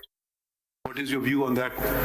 My lord, these are, with great respect, all these provisions which have been added by the RCO or the Presidential Order 14. Was he non-profligate? My lord, these are matters which I would say... Yeah, we want your answer on this. My lord, these are matters for divine judgment. These are matters for divine judgment. You mean to say matter of treason is for divine judgment? My lord, no. And treason is not an issue, but if we come to treason, then in martial law is admitted? Yes. If it comes to an act of treason, then in that particular case... Do you think he committed treason or not? My lord, in your lordship is talking of 1977. Talking about, yes. Your Lordship will then have to examine it. You know, we are asking your opinion. My Lord, I would be bound by the judgment of this honorable We are court. asking your opinion. My opinion is different, but the judgment Tell of us, this share honorable your opinion with us. the judgment of this honorable court in Begum Nusrat Bhutto's case takes a अब different आप view. चले आप नहीं बताना चाहते रहने दें फिर. My Lord, my अरे view चले बाकी पढ़ लेते 63. 63. तो ये D तक था. There was no present D, present E, present F and present G. Yes, my Lord. The D. And 63 was also pretty succinct. Yes, it was, my Lord. 63 was also very limited. कैसे उसमें हम पढ़ time यही समय बात ये सारे नहीं ला सकते नारी My Lord, 63, a person shall be disqualified from being elected or chosen as and from being a member of parliament if A, he is of unsound mind and has been so declared by a competent court, or B, he is an undischarged insolvent, or C, he ceases to be a citizen of Pakistan or requires the citizenship of a foreign state, or D, he holds any office of profit in the service of Pakistan other than an office declared by law not to disqualify its holder, or E, if he is so disqualified by act of parliament. So it was pretty straightforward and simple. It was. And RCO kind of molded the constitution. Yes. RCO changed it and changed it in two respects. It brought in these qualifications and added a whole host of disqualifications as well. By a person who was of sagacious, righteous, non-profligate, honest, and good character. Yes. Yes. But the point is, 18th Amendment stamped on it. You see, My Lord, 8th Amendment stamped on it. No, देखिए, and then 18th Amendment stamped. Mr. Makhdoom Ali Khan, at least now I will speak for myself. I don't know. Wherever this is one way of interpreting the Constitution, and I've held it in a judgment or two, that wherever there is problem areas or difference of opinion or two interpretations possible, at least I've chosen the one interpretation which found mentioned in the original pristine constitution chosen by the directly elected representatives of the people and not martial law administrators. Why are you so scared of martial law administrators to utter these words, Mr. Makhdoom Ali My Khan? Lord, may I submit that this is also the jurisprudence of this court. In Al-Jihad case, Mr. Justice Ajmal Mia took the view that if there is a conflict or tension between two provisions of the Constitution, one which was enacted at a time when the Constitution was in abeyance and other at the time when the Constitution was in full force, it is the latter which will then prevail, and that view has been reiterated in Samiullah Baloch, though the principles drawn from it thereafter are different. So what your Lordship is observing. Where is it mentioned in Samiullah Baloch? My Lord, in the Samiullah Baloch case itself. No, I just want to read that part. Yes, my Lord. Your Lordship will see the constitutional principle is identified in the Samiullah Baloch case itself at page 435. Page 435. At this point that you are saying. Yes, my Lord. This point is there on page 435. This is PLD 2018 Supreme Court 405. Which paragraph are you reading? Paragraph 22. If your Lordship will see, there are a number of judgments cited, and then it says reference by the President, PLD's 1957 Supreme Court 219 at 235. As such, the Constitution must be interpreted as a whole because it is an organic document that is meant to apply to the changing circumstances of time and space. Consequently, each provision of Constitution or part thereof has purpose, meaning, and integral place that must be understood, acknowledged, and applied harmoniously. It is only when a conflict between two provisions of the Constitution is irreconcilable and one of such provisions was inserted when the Constitution was held in abeyance, then the provision which was made part of the Constitution during the period of its abeyance would yield. But would it apply because after the 18th Amendment having stamping it, so it's not really, that was a democratic dispensation at that time. My Lord, it was, but your Lordships prior to this also in Al-Jihad's case took the view that in spite of the fact that whatever General Zia had done had been validated to a large extent by the 8th Amendment to the Constitution, this Honorable Court took the view that, and that was in particular, my lord, in relation to a provision where a judge of the High Court declined to go to the Federal Shariat Court and was, as a result, sent home. Their lordship took the view, particularly Mr. Justice Ajmal Mia, that this provision was inserted at a time when the country was going through a period of constitutional abeyance. No doubt it was validated by the 8th Amendment, but if when we examine it and juxtapose it with other provisions relating to judiciary, this having been added at the time cannot be allowed to hold sway, and that is why their lordships held that a judge of the High Court cannot be sent to the Federal Shariat Court against his will, and if he refuses, will not cease to hold the office of a judge of the High Court. So, in spite of that, this has been the jurisprudence of this Honorable Court, that in spite of the validation, Mr. Makhdoom Ali Khan, but would you put validation at par with an original enactment which has been thought about, carefully considered by every member of parliament? A validation was also a bitter pill for the parliamentarians to swallow. If you don't validate, I continue.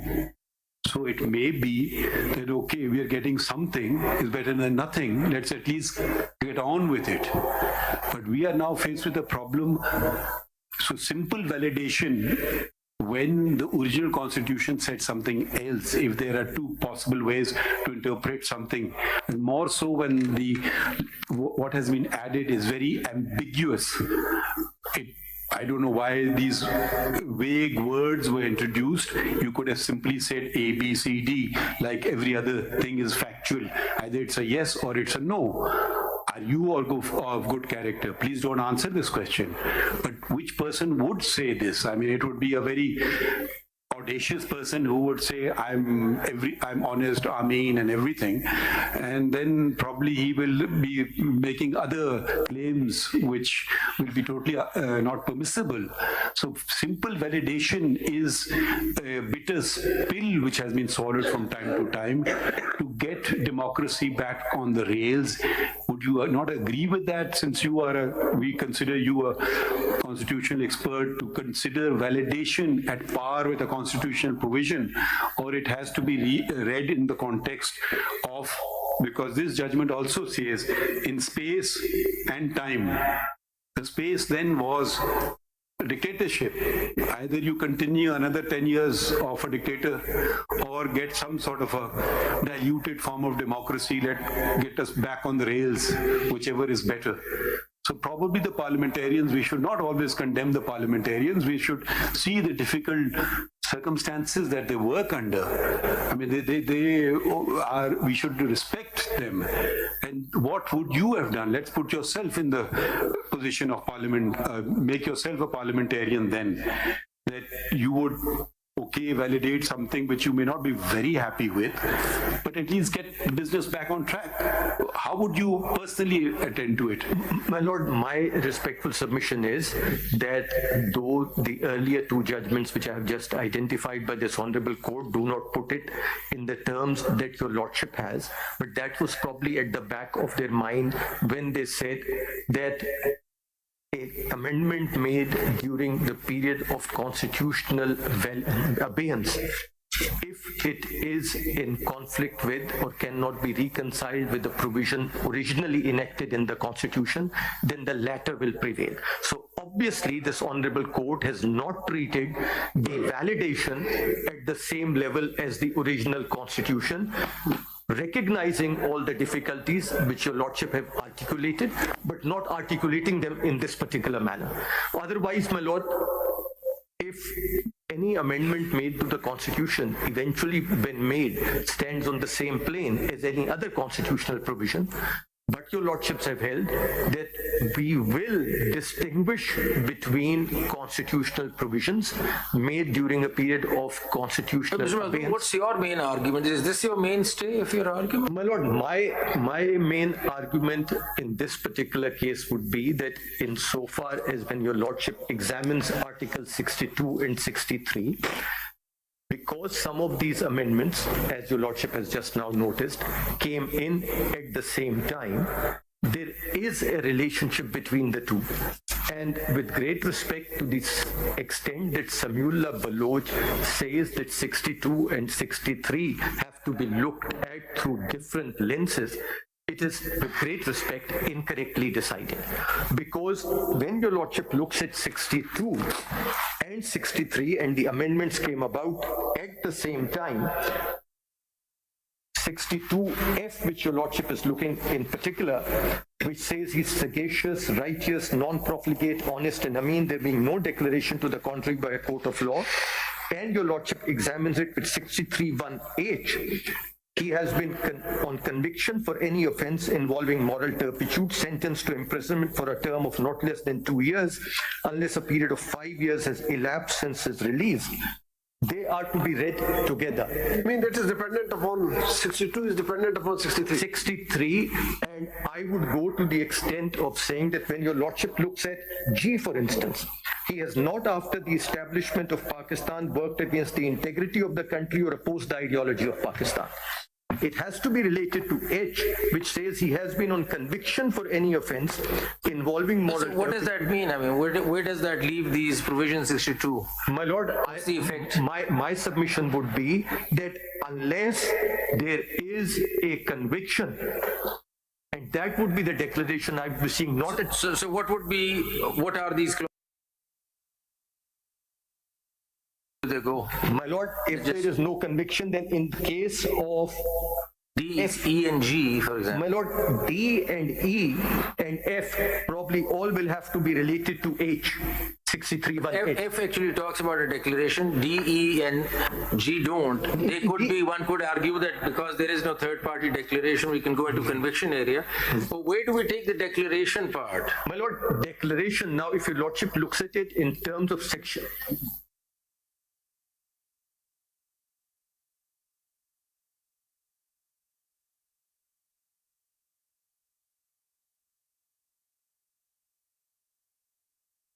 One thing which immediately comes to mind is section 42 of the Specific Relief Act, which talks about declaration of a legal character. Now, this cannot be that kind of a declaration because, as your Lordships have repeatedly observed, a negative declaration is impossible to obtain. Then your Lordship... Sometimes permissible, negative declaration is permissible sometime in some events that can be granted by the court. There has been some revisitation of Alvi Sons, but otherwise that remains good law. Then if your Lordship looks at 199, that also is talking of declarations being made by this honorable court, but that's in a completely different context.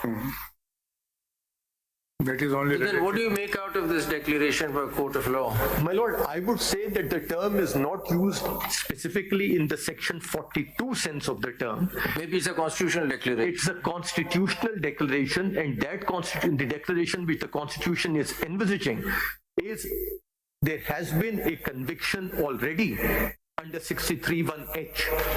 And then there is this gateway. He cannot file his papers before the returning officer because at that time the returning officer may refuse to accept them.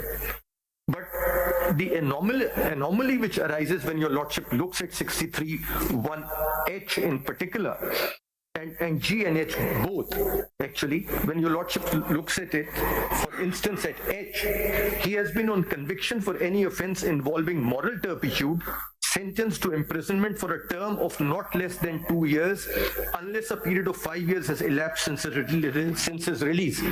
So even a conviction which is followed by a sentence of 1 year, 11 months does not lead to disqualification even of 1 day. Enough. So that's understood. So therefore the connection which Samiullah Baloch makes between a person being an ex-convict suffering all his life, the stigma that he's a convict, is really not what 63(1)H is all about. 63(1)H is all about sentencing. If the person has been convicted and sentenced till the rising of the court, he's not disqualified at all. But there is a difference, you see, the opening paragraph of section 62 and 63 they need to be read and harmonized. A person shall not be qualified to be elected or chosen. And if you will read 63, a person shall be disqualified from being elected or chosen. So वो जो उसमें चीजें लिखी हैं वो after conviction है कि अगर कोई कन्विक्ट हो गया है उसकी सजा खत्म हो गई है तो इस इतने पीरियड के बाद वो इलेक्शन लड़ सकता है. To be elected and from being elected. This is the correct. But if your lordship may graciously be pleased to look at clause 2 of 62, these words are used very loosely. The disqualification specified in paragraph D. 62(1)(f) के तहत सियासतदानों की ताहियात नाअहली से मुतल्लिक case की supreme court में समाअत जारी है. आप बराह रास्त मुलाहिजा कर रहे हैं. अभी एक अहम अपडेट यह है कि NA 56 और 57 से कागजात नामजदगी मुस्तरद किए जाने के खिलाफ शेख रशीद अहमद की अपील समाअत के लिए मंजूर. NA 56 और 57 के आरओज को अपीलेट ट्रिब्यूनल के जज जस्टिस मिर्जा वकास रऊफ ने नोटिस जारी कर दिए हैं. ट्रिब्यूनल में शेख रशीद की अपील 4 जनवरी को समाअत के लिए मुकर्रर की गई है.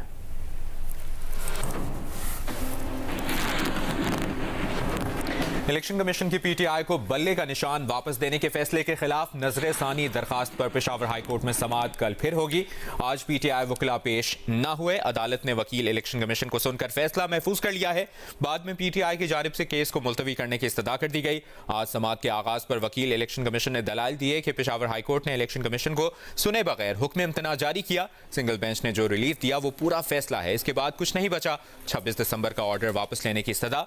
विफाक और खैबर पख्तूनख्वा हुकूमत ने केस से अलग करने की इस्तदा कर दी.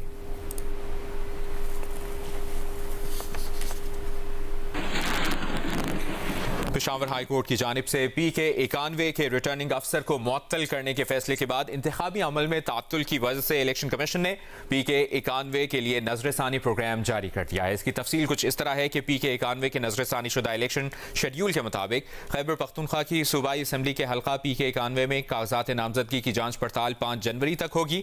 उम्मीदवार अपीलें 9 जनवरी तक दायर कर सकेंगे. ट्रिब्यूनल केसेस पर फैसला 16 जनवरी तक करेंगे.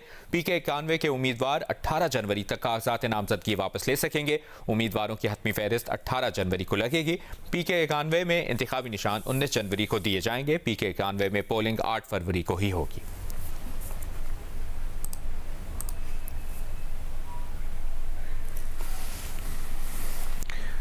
एक बार फिर आपको बराह रास्त लिए चलेंगे. 62(1)(f) के तहत सियासतदानों की ताहियात नाअहली से मुतल्लिक केस की सुप्रीम कोर्ट में समाअत जारी है. One of the learned judges, as my lord Mr. Justice Faiz Isa identified in Sheikh Rashid's case, took the view that no disqualification can really take place over here. These are very open-ended words.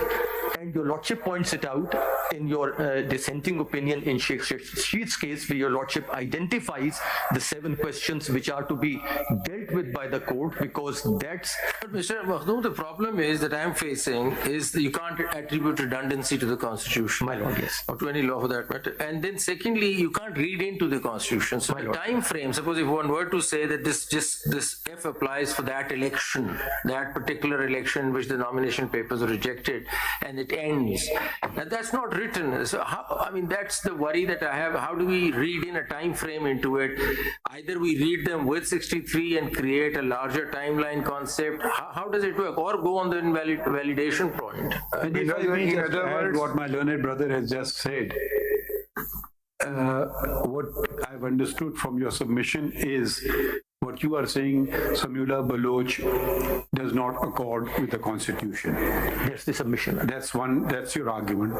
Can we not say that Samula Baloch for its time was good, valid judgment? However, since the lacuna has now been provided by Parliament, and they've given a 5-year time limit, both can be reconciled. That was good then, and now 5 years is. If your 5 years have expired, would you agree with that, or you would not agree with that? No, I would absolutely agree with that, my lord. My submission is that Samula Baloch was enacted, was decided at a time when we didn't have this newly amended law. At that time, the law did not, and there was no timeline set. the Samiullah Baloch case was decided in a particular manner. The legislature has now filled that gap. In Samiullah Baloch, it was observed that there is a declaration. Until such time that the declaration stands, then the person would remain disqualified or will not be qualified. Now the legislation says that the period of such a declaration will not go beyond 5 years. Okay, now I will ask you the supplementary question. And I knew you would come here. Thank you. Now can I put it to you that section 232(2) is unconstitutional? Can I put this to you or not? My Lord, that is a very valid question. Of course, Your Lordship can put any question. No, yes. My Lord, because one view can be, which is probably not probably, in my opinion, definitely the correct view, that where this honorable court has interpreted a provision of the Constitution and made a declaration about a provision of the Constitution, then on the doctrine of legislative repeal, that constitutional interpretation can only be undone by an amendment to the Constitution. And that brings us to the question that how could the Constitution be controlled by a sub-constitutional legislation? The Constitution is talking about a declaration, gives no time frame. Could we, through an act of Parliament, start adding things to the Constitution? We can't do that. My Lord, I would say that the declaration made by the Parliament is in consonance with Article 63(1)(h) of the Constitution, which provides a time frame for the kind of offences which will fall under F. Because that involves conviction, that's a criminal case. But if you look at 63P, 1P or whatever it is, the P, the last one, the Constitution itself allows that through an act of Parliament you can regulate this provision. And wherever it's so required, it's given. So, just taking it a little more, suppose, let's imagine Samiullah Baloch was not decided. And we are deciding it today. My Lord. Just for the sake of, to take the argument a bit forward, and let's assume everyone agrees with me, and we say since 62(1)(f) does not provide a time limitation for disqualification, therefore let us be guided by other provisions of the Constitution, including 63(1)(h) and (g), where it provides for treason, 5-year disqualification. So let us let this disqualification be for 5 years.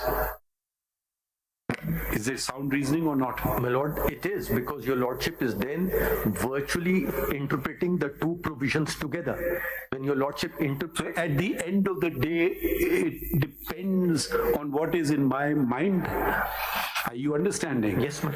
Is the Constitution so malleable that I can do whatever I want to with it?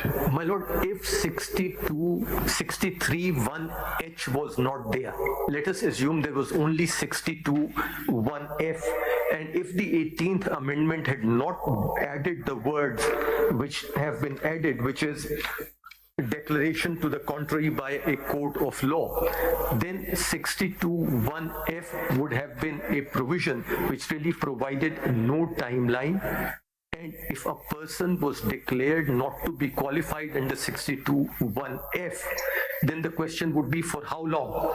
My Lord, the question can be for that term that he has been elected, or he can be re-elected immediately. My Lord, for instance, the only other constitution that I have been come across which has a provision similar to that of Pakistan, where you cannot be elected to the parliament if you are the citizen or have acquired the citizenship of another country, is that of Australia.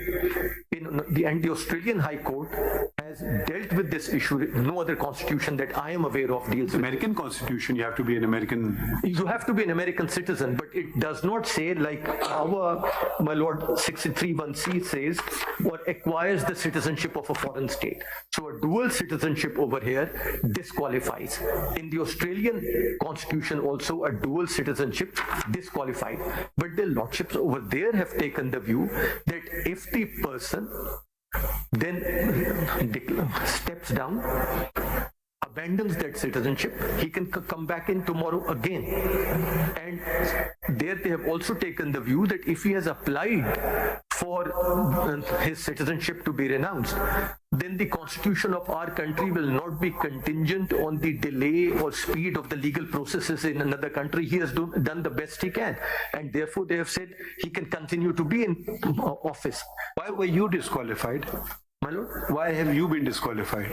from The petitioner. the petitioner. Yes. Petitioner was Your client. My lord, my client, yes, I was coming to that, my lord. He has been disqualified on the ground that he had created a trust for the property called Hyde House. And his defense was that Hyde House was a trust. The Misdeclaration in the nomination form, is that the allegation? Yes, but his case was that there was no misdeclaration. No, that's a different thing. I just want to know what was the reason. So in all these cases, if you look at all these cases that where 62(1)(f) was invoked, the misdemeanor is misdeclaration, or maybe they have not given misdeclaration. 62(1)(f) के तहत सियासतदानों की ताहियात नाअहली से मुताल्लिक case की supreme court में समाअत जारी है। आप बराह रास्त मुलाहिजा कर रहे हैं। अभी एक ताज़ा खबर यह है कि कराची में आतिशज़दगी के बढ़ते वाक़यात के पेश नज़र मेयर कराची ने शहर भर की इमारतों का फायर सेफ्टी ऑडिट का हुक्म जारी किया है। शाहराह फैसल, IA चुंद्रीगढ़ रोड और शाहराह कायदीन का मुआयना मुकम्मल कर लिया गया है। सुलेमान सादत खान ने हमें ज्वाइन किया, उनसे मज़ीद बात करेंगे। जी सुलेमान, बताइए। जी देखिए, बिल्कुल फायर सेफ्टी ऑडिट करवाई गई है मेयर कराची की जानिब से। शहर की 3 अहम शाहराहों का फायर सेफ्टी ऑडिट मुकम्मल हुआ है, जिसमें 266 ये इमारतें हैं, जिसमें इन 266 इमारतों का जब सेफ्टी ऑडिट हुआ तो मालूम हुआ कि 200 से ज्यादा इमारतों में आग बुझाने का कोई सामान सिरे से मौजूद ही नहीं है, जबकि 62 इमारतें ऐसी हैं जहां पर फायर सेफ्टी के तहत जो एग्जिट होना चाहिए, सेफ्टी एग्जिट भी मौजूद नहीं है इमरजेंसी। और जो वहां पर जितनी भी गुज़िश्ता मादी आग लगी है उसमें जो आग लगने की वजूहात सामने आई है वो शॉर्ट सर्किट है। और जो इन बिल्डिंगों का मुआयना किया गया तो 70% से ज्यादा इमारतें ऐसी हैं जहां पर निज़ाम जो है वो स्टैंडर्ड के मुताबिक मौजूद नहीं है। ना सिर्फ ये बल्कि जो शहर की ये इमारतें हैं इसमें 91% इमारतें ऐसी हैं जहां पर फायर फाइटर्स भी जो है वो मौजूद नहीं है, और जहां पर फायर फाइटर्स मौजूद हैं तो वो उन फायर फाइटर्स की तरबियत जो है वो स्टैंडर्ड के मुताबिक नहीं हुई है। और 90 इमारतें यहाँ पर ऐसी हैं जहां पर सिर्फ फायर अलार्म या डिटेक्टर्स मौजूद थे, लेकिन दीगर सामान और आग बुझाने का अमला जो है वो मौजूद नहीं था। तो ये तमाम तर जो है वो इंकशाफात सामने आए हैं, जो कि महकमा फायर ब्रिगेड ने बैरिस्टर मुर्तजा वाब जो कि मेयर कराची उनकी हिदायत पर फायर सेफ्टी ऑडिट किया। तो सिर्फ इन 3 अहम शाहराहों पर जो ये फायर सेफ्टी ऑडिट हुआ है उसमें से सिर्फ 6 इमारतें ऐसी हैं 266 में से जिनमें जो है वो तमाम तर इंतजाम मौजूद था, और 207 इमारतों में कहीं कुछ तो कहीं कुछ जो है वो खामियां मौजूद थी। जी बहुत शुक्रिया आपका सुलेमान सादत खान, आपने अपडेट किया। कराची में आतिशज़दगी के बढ़ते वाक़यात के पेश नज़र मेयर कराची ने शहर भर की इमारतों का फायर सेफ्टी ऑडिट का हुक्म जारी किया है। और जिस तरह सुलेमान बता रहे थे कि शाहराह फैसल, IA चुंद्रीगढ़ रोड और शाहराह कायदीन का मुआयना मुकम्मल कर लिया गया है। 266 में से सिर्फ 6 में तरबियत याफ्ता फायर फाइटर्स मौजूद, 60% से ज़ायद में एमरजेंसी एग्जिट ही मौजूद नहीं है।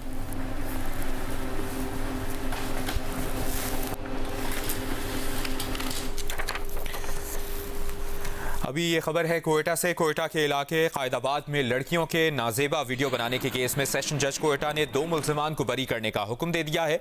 अदालत ने करार दिया है कि इस्तिग़ासा वीडियो स्कैंडल केस में मुकदमे को साबित नहीं कर पाई, किसी भी माकूल शक व शुबे से बालातर इल्ज़ाम लगाया गया है। अपील कुनंदगान केस में इल्ज़ाम से बरी हैं। अदालत ट्रायल कोर्ट का नाक़िस फैसला काबिल एतमाद नहीं है। सेशन कोर्ट ने केस में ट्रायल कोर्ट के फैसले को मुस्तरद कर दिया है।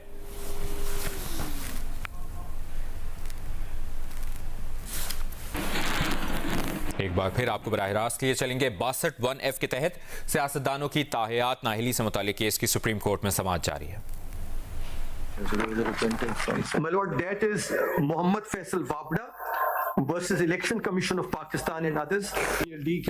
My lord, this is 2023 SCMR 370. My lord, 370. My lord, I have put these cases together in a bundle for ease of reference of your lordship. And this देखिए और भी Sir, मैंने कहा और पैसे जाया करवाए आपके। सर ये आपके जो 62(1)(f पे जजमेंट्स हैं, ये पहले बताएं ये वाला केस। ये sir it is the last tab, it is tab 20.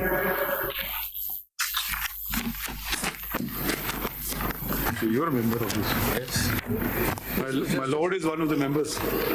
Yes, his lordship is one of the members. Said as if it was something wrong. Can you read the relevant portion? My lord, yes, paragraph 4, it's a 2-page judgment really. Paragraph 4, page 373, the petitioner states before the court that he regrets his claim of renunciation of the US nationality at the time of filing his nomination papers for the election of NA 249 Karachi on 7/6/2018. He further states he had then initiated a process for such renunciation, but the certificate of loss of nationality of the US was issued to him on 25th June 2018.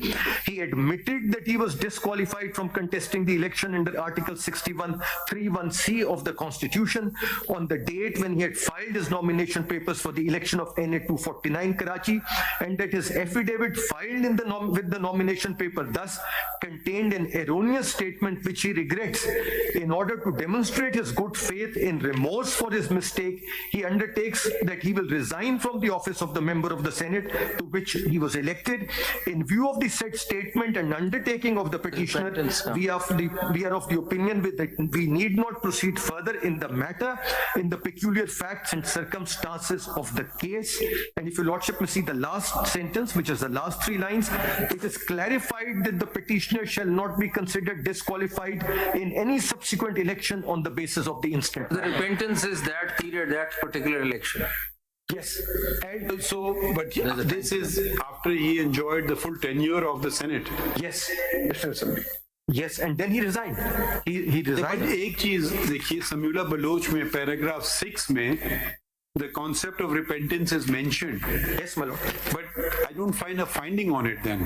No, there is argument of counsel finds mention on repentance. My lord, yes. But then it is, though the judgment talks about Islamic injunctions, this concept is not discussed unless I've missed it.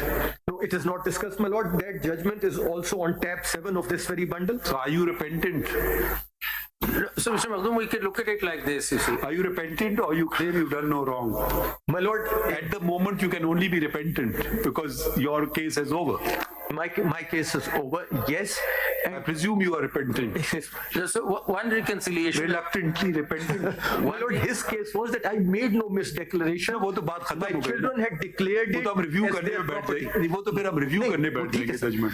So one reconciliation of 62(1)(f with H could be that if there is a misdemeanor of misdeclaration and no case, criminal case is made out, then he just misses out on the election and the matter comes to an end.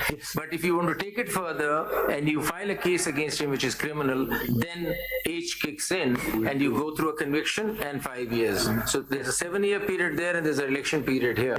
Because why didn't you not book him in any criminal case? Because you could do that. For any misdemeanor, you could have done that.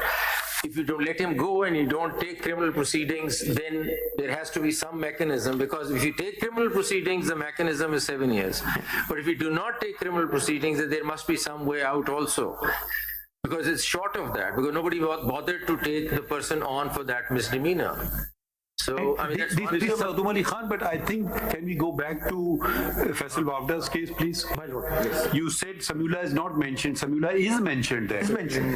ये जरा उससे पहला वाला पढ़ने, therefore. बिल्कुल paragraph में mentioned है. It's mentioned, but not followed because Islamabad. Just पढ़ने जरा सा. Therefore, it was concluded. My lord, उससे अगर जरा ऊपर आप देख लें, the Islamabad High Court found that the petitioner was disqualified pursuant to the case reported as Speaker National Assembly of Pakistan versus Habib Akram for submitting a false affidavit.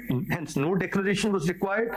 Therefore, it was concluded that the consequences given in case reported as Samiullah Baloch and others versus Abdul Karim Noshirwani would follow. By finding that a formal declaration by a court of law was not required to disqualify the petitioner under Article 62(1)(f) of the Constitution, the impugned judgment has in its para 11, 12 and 13 therefore misconstrued both Habib Akram and the Samiullah Baloch case. So they say it's been misconstrued, and resultantly the impugned judgment is legally not sustainable. How do you reconcile the two? this judgment and Samiullah Baloch? My lord, if Samiullah Baloch No, how do you reconcile the same two judgments by the learned same judge?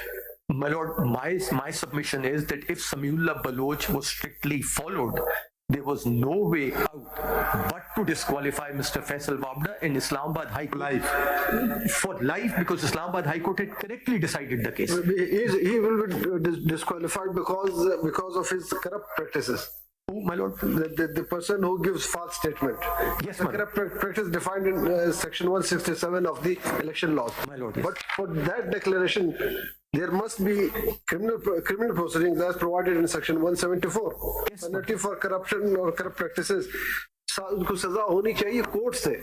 Ji. Court means criminal court. Your lordship is When there is absolutely no right. declaration from the court, can person be still called as a corrupt practice? My lord, that is my submission that 62(1)(f), the declaration which they're thinking about is the declaration under now the Election Act 2017, previously the Representation of People Act 1976, and the words used over there were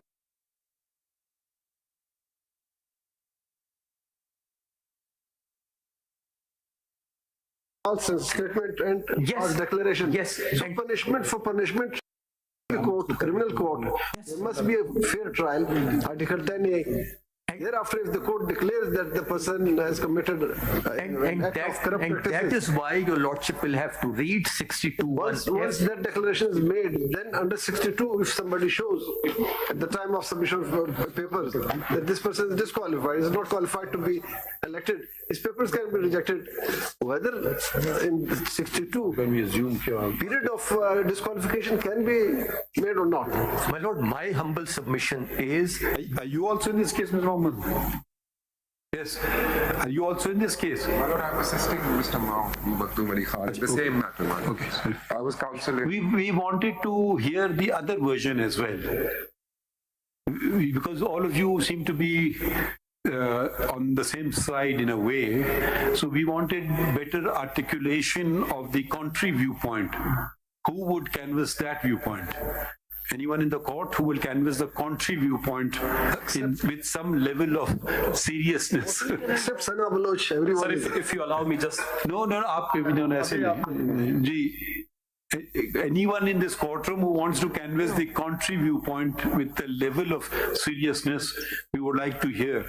Because you're an Attorney General and most of them are just saying what you are on the same side. My lord, I would like to submit. Kaun bol raha hai? From Lahore. Khurram Raza from Lahore, my lord. Okay, then you please make yourself attend here. We don't want to hear important cases on video link. If you are serious about this case, come to Islamabad. My lord, I will.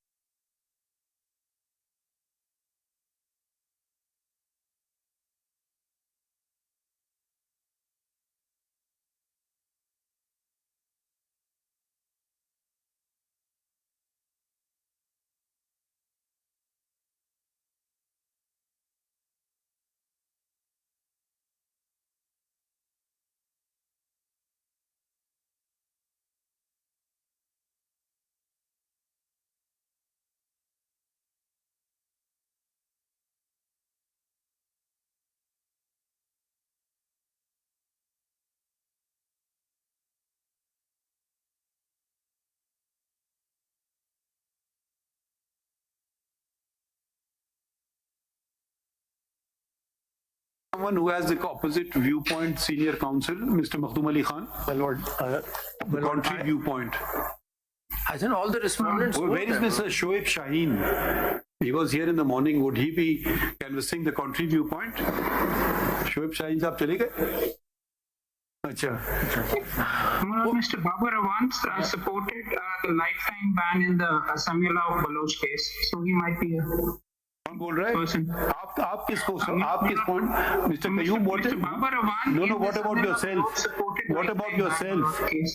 What about yourself? Which view are you supporting? Lifetime ban? My lord, I am supporting the law. I am against lifetime ban. अच्छा, आपके साथ जो खड़े हैं वो क्या कहते हैं? वो अपोज कर रहे हैं। वो अपोज कर रहे हैं। आप आइए जरा इस्लामाबाद, जरा अपनी आप हमें दीदार कराइए. We don't want to miss any valuable word uttered by you. So please be here. We will now be adjourning this case, and we would like to maybe we appoint some person from the other side, if we can say. बल्कि अगर आपको कोई और support कर रहा है उसको भी साथ लेके आए लाहौर से. बस पढ़ के My lord, there is a number में कौन है केस में? जो सुबह का केस था, ये सैयद असगर हुसैन सब्जवारी, ये केस है काशिम महमूद का. वो सीनियर वकील है ना, सब्जवारी साहब शेरवानी वाले. आप किस पॉइंट ऑफ व्यू को सपोर्ट कर रहे हैं? क्योंकि ये आपने सुबह का केस, ये इशू है आपके केस में. आप लाइफ टाइम बैन सपोर्ट कर रहे हैं या नहीं? नहीं जी, मैं तो ये कहता हूँ कि नहीं, सिंपल बता दें, लाइफ टाइम बैन और 5 year बैन और no ban. Lifetime ban. So माशाल्लाह आप खुद हैं, तो आप आते ना सामने, हम आप बार बार पूछ रहे हैं. नहीं देखिए, हमें मावनत चाहिए ना, कि अच्छी बात है कि आप माशाल्लाह सीनियर वकील. हम we were looking for some senior counsel to canvass the other point of view as well, so we can understand it properly. खैर, आपने सारी बातें तो सुन ली, आप बैठे हुए थे ना सुबह से. नहीं सुन ली ना सारी बातें. हम आज अजर्न करेंगे, अब तो 3 बज गए, तो ये लोग भी आ जाएं. शायद इनके लिए कल मुश्किल हो आना, परसों पे रख लेते हैं फिर ये केस. ठीक है. और अगर आप कोई एनीवन कैन सपोर्ट, आप किसका नाम तजवीज करें जिसको हम माइकल बना दें, क्योंकि दूसरा कैनवस करें व्यू पॉइंट. माइकल्स तो खैर न्यूट्रल होते हैं, मगर क्योंकि we have the senior counsel here already, the president is here, mister Makhdoom Ali Khan is here, and sort of number of other attorney general is here. आप भी इधर हो.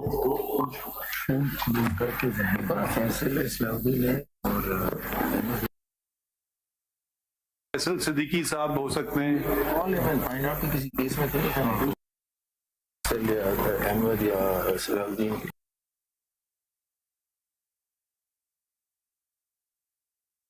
Case, Mr. Munir Malik was amicus. He was amicus then. No, we saw these. There were a number of Mr. Asma Jahangir was there. Munir Malik sir was amicus then. Whether he will be, how well he is. In Samiullah Baloch. No, but I thought the respondents would be opposing this. The respondents in these cases would not be opposing would be supporting the lifetime ban. Mr. Maqdoom Ali Khan, you won everyone over. All the respondents are now against the lifetime ban. I don't understand. So who's who? In fact, my lord, the opposing side, they were initially were of the fact that it must be a lifetime. Prior to that, in 2018, we are those who are making out that we should not be given a lifetime. We are for the 5 years. So only one thing is this, my lord, the whole scenario, I want to just add one thing, that is that a declaration and the conviction, these are the 2 words which are very necessary to be adjudicated by this honorable court. The one thing is this, that the conviction which has been maintained by any criminal court, that has to be given a kind of the seal of legality may be coming from the Election Commission of Pakistan, because in that the original trial court has to send the record of that case to the commission, so that afterwards that can become into the force through the legality, that next time ab ek aadmi ko saza ho gayi, ek aadmi ko for 2 years under 199 200 of the RUPA or the now present Election Act, or under 471, that conviction will thereafter be sent to by that court to the commission, Election Commission. The Election Commission will then going to file a complaint against the मुख्तसर बात करें ना, आप अपनी तकरीर कर रहे हैं, कुछ बता दें क्या आप कहना चाहते हैं. 62F1F की जो प्रोसीडिंग स्टार्ट होंगी वो इलेक्शन कमीशन की कंप्लेंट से स्टार्ट होंगी.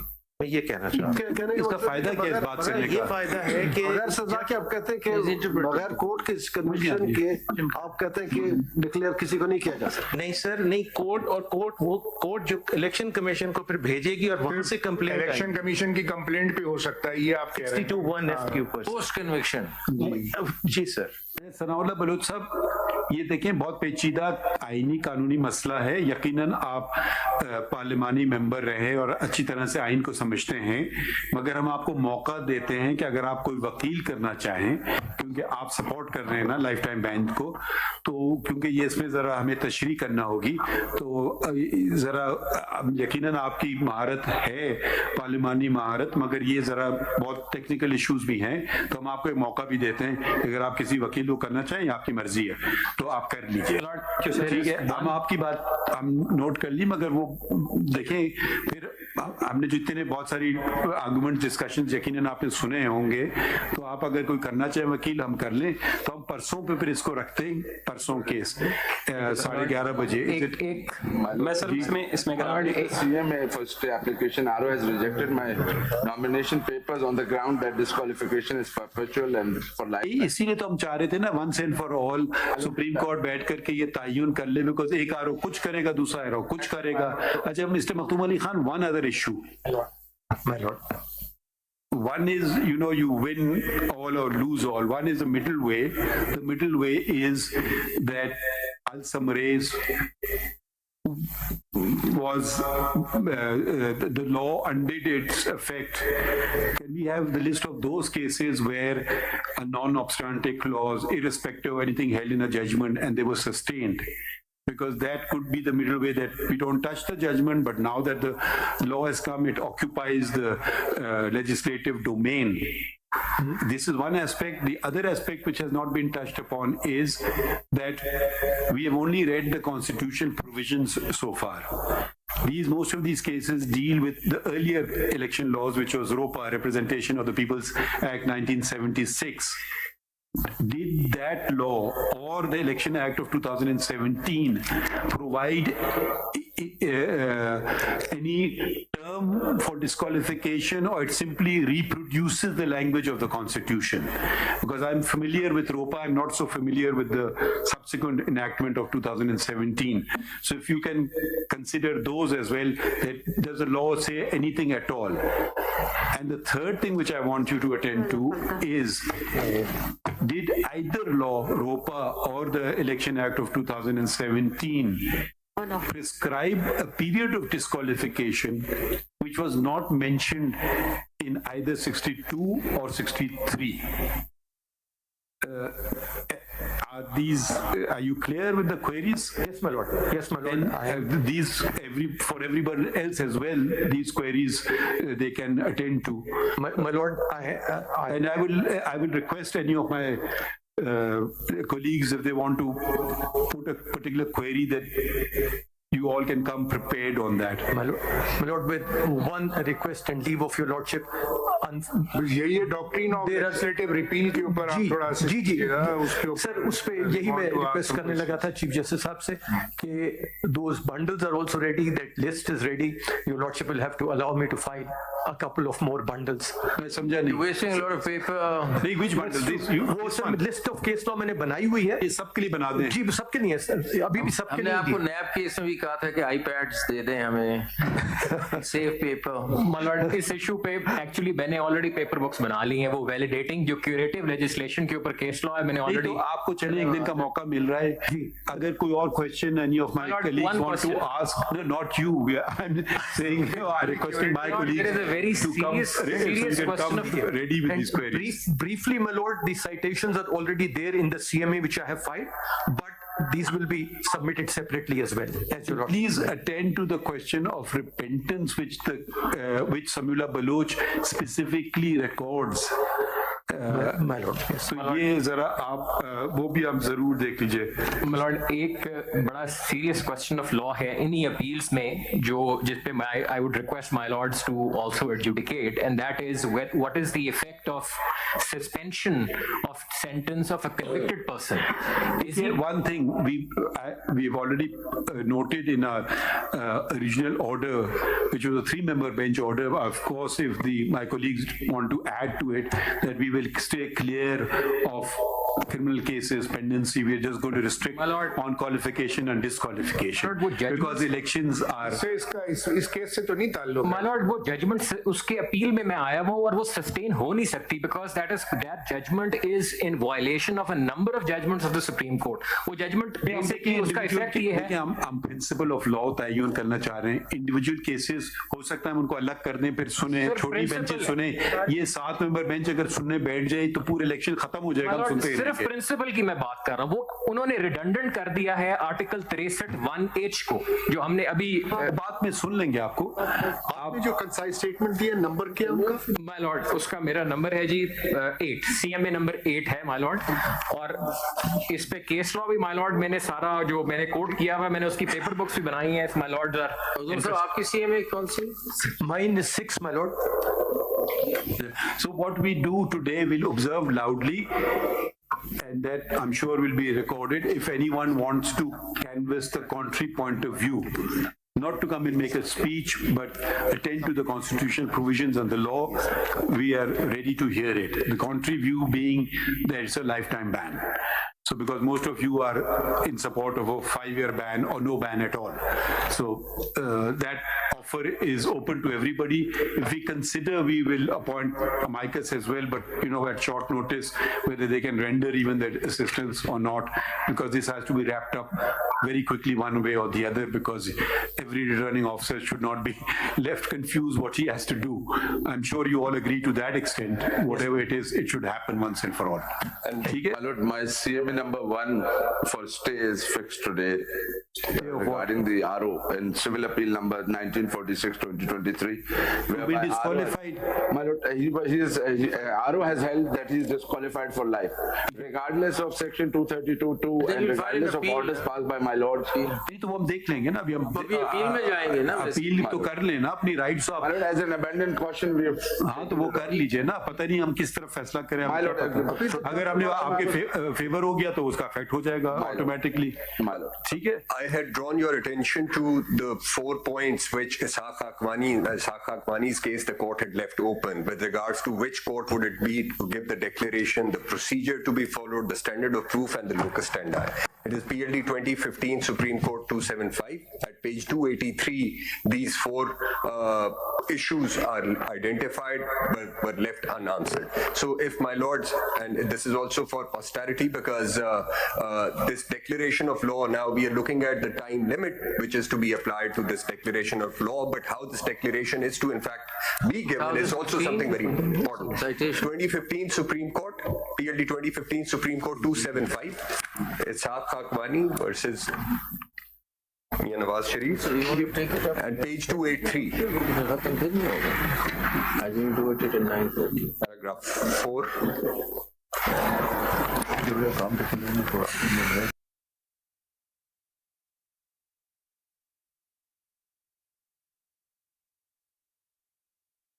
In a judgment, my lord, in Roshan Ali Brero's case, your lordship has also raised that similar question while dissenting, my lord. That question is still parked, my lord. Which one? Is appeal to the future, my lord. 2019 as CMR. Yes, this is 2019. This is my lord. 2019 as CMR 1939. 1939. So appeal to the future. Are we the future? Yes. So now is a good time, sir. चलिए इसमें लिखें फिर। या आपने भी appeal to the future कर दे।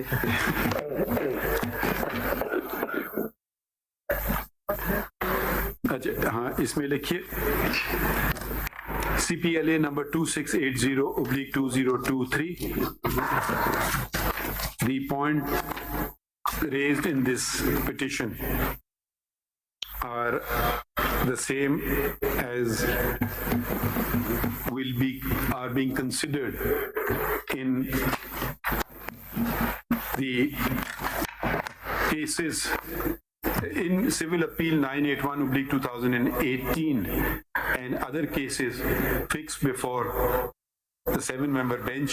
Accordingly, this case to be fixed along with the said cases as well.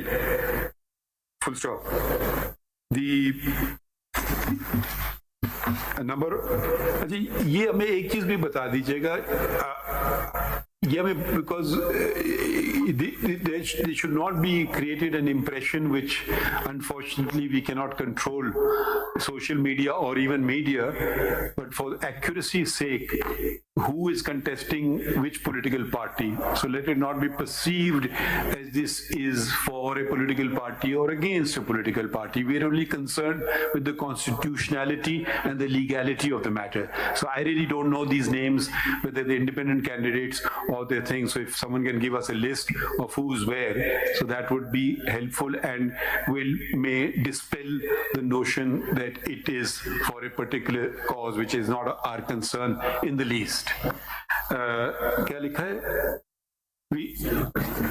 हाँ, इसमें लिखिए the learned Attorney General and the Advocate Generals of the provinces state that they support the constitutionality and legality of Section 232 within bracket 2 of the Elections Act. There is an S, Elections Act 2017. Full stop. A number of petitioners oppose कौन कर रहा है? आप. Most of the petitioners most of the council representing petitioners appellants applicants support the contention of the learned Attorney General and the Advocate Generals.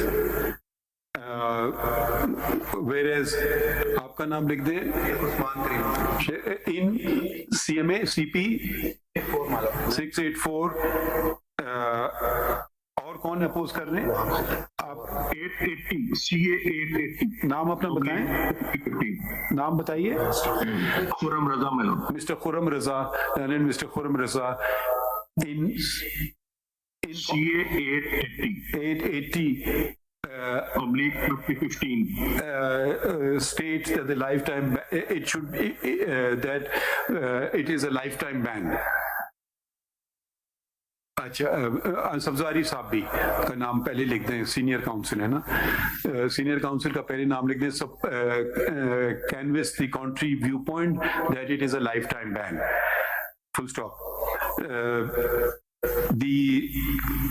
A number of council are appearing from other stations through video link, and they are requested that in view of the constitutional importance of the matter, it would be better if they are in attendance at Islamabad so that their submissions can be properly heard and understood. Full stop.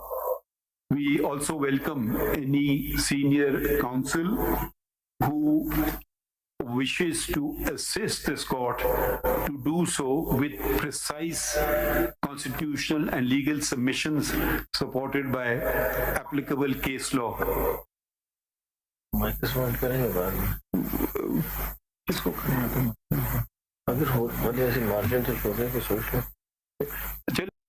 लगता है कि अगर हम कोई माइकस appoint करें short notice पे, पता नहीं it will be fair to माइकस or not.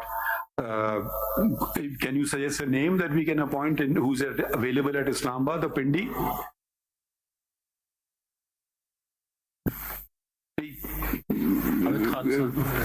कलवे हसन साहब एक सीनियर वकील हैं, और कोई और अगर आपको कोई इस्लामाबाद दूसरा आना चाहिए ना. I don't know what they farmer जज ऑफ हाई कोर्ट लाहौर या मौजूद कोई इस्लामाबाद पे, अब हम उनको लाहौर से बुलाएं किसी को. इस्लामाबाद में होते हैं. कौन? पिंडी में होते हैं. कौन? मौलवी अनवारुल हक साहब. मौलवी अनवारुल हक साहब. ठीक है, इन दो को करना है. My lord, he is not enjoying very good health these days. He's having issues with his health lately, my lord. Maulvi Marula. फिर हम ऐसा करें, हो सकता है हम अपॉइंट कर लें जरा, बिकॉज वो कह रहे हैं उनकी तबीयत ठीक नहीं है. But anyways, if someone wants to come and assist on a legal point, even if they're not parties, they may come and do so. Sanaullah साहब को हमने already कह दिया. Mr. Sanaullah Baloch states that he represents his brother Samiullah Baloch and supports a lifetime ban. However, since since we are adjourning the matter, he is granted an opportunity to engage counsel if he elects to do so, or be properly authorized by his brother. ठीक, adjourn to परसों की तारीख दे दें, जुमेरात की at 11:30. ठीक है. अच्छा, we are planning to conclude on 11 January. So that be precise as far as possible, and those questions we will not reproduce in the thing. We will just leave it like that. Anything anyone wants to add? My lord, only this, that if your lordship is willing to consider as far as Karachi, then Mr. Faisal Siddiqui can be a choice. That's the name that we're thinking. Yes, Mr. Salahuddin Ahmed, Faisal Siddiqui. Salahuddin Ahmed, Mr. Faisal Unless they're in one of these cases. Ji. So we will check with them. We will just we may add some micros.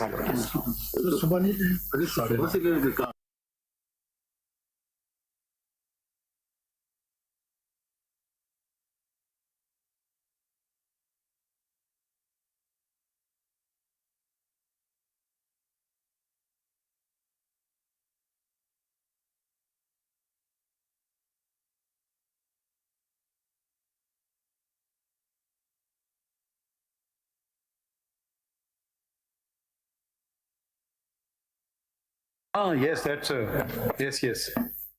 ठीक, so we will see availability and we may appoint, and you can mention them if they just want to come themselves. That's an Attorney General loyalty kind of concept. No, but my lord may also then consider Mr. Ashtara Saab Ali, because he had a certain, he was the Attorney General when this case was argued. That view is already there. No, but we were looking for the alternate view, the other view. We need opposite view. ठीक है, thank you. वो आप opposite view ही देख रहे थे तो मैं इसका चलिए, thank you everyone. Thank you ma'am.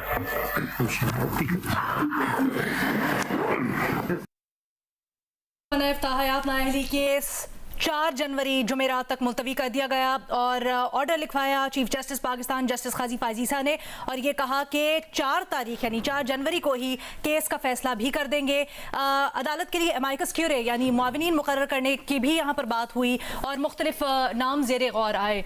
इस वक्त की बड़ी खबर ये कि 4 जनवरी जुमेरात तक समाअत मुलतवी कर दी गई है. और अब जियो हेडलाइंस. जियो हेडलाइन न्यूज के लिए ताउन किया है. हम सिर्फ बिस्किट्स नहीं बनाते हैं. EBM, nourishing lives, hearts and communities.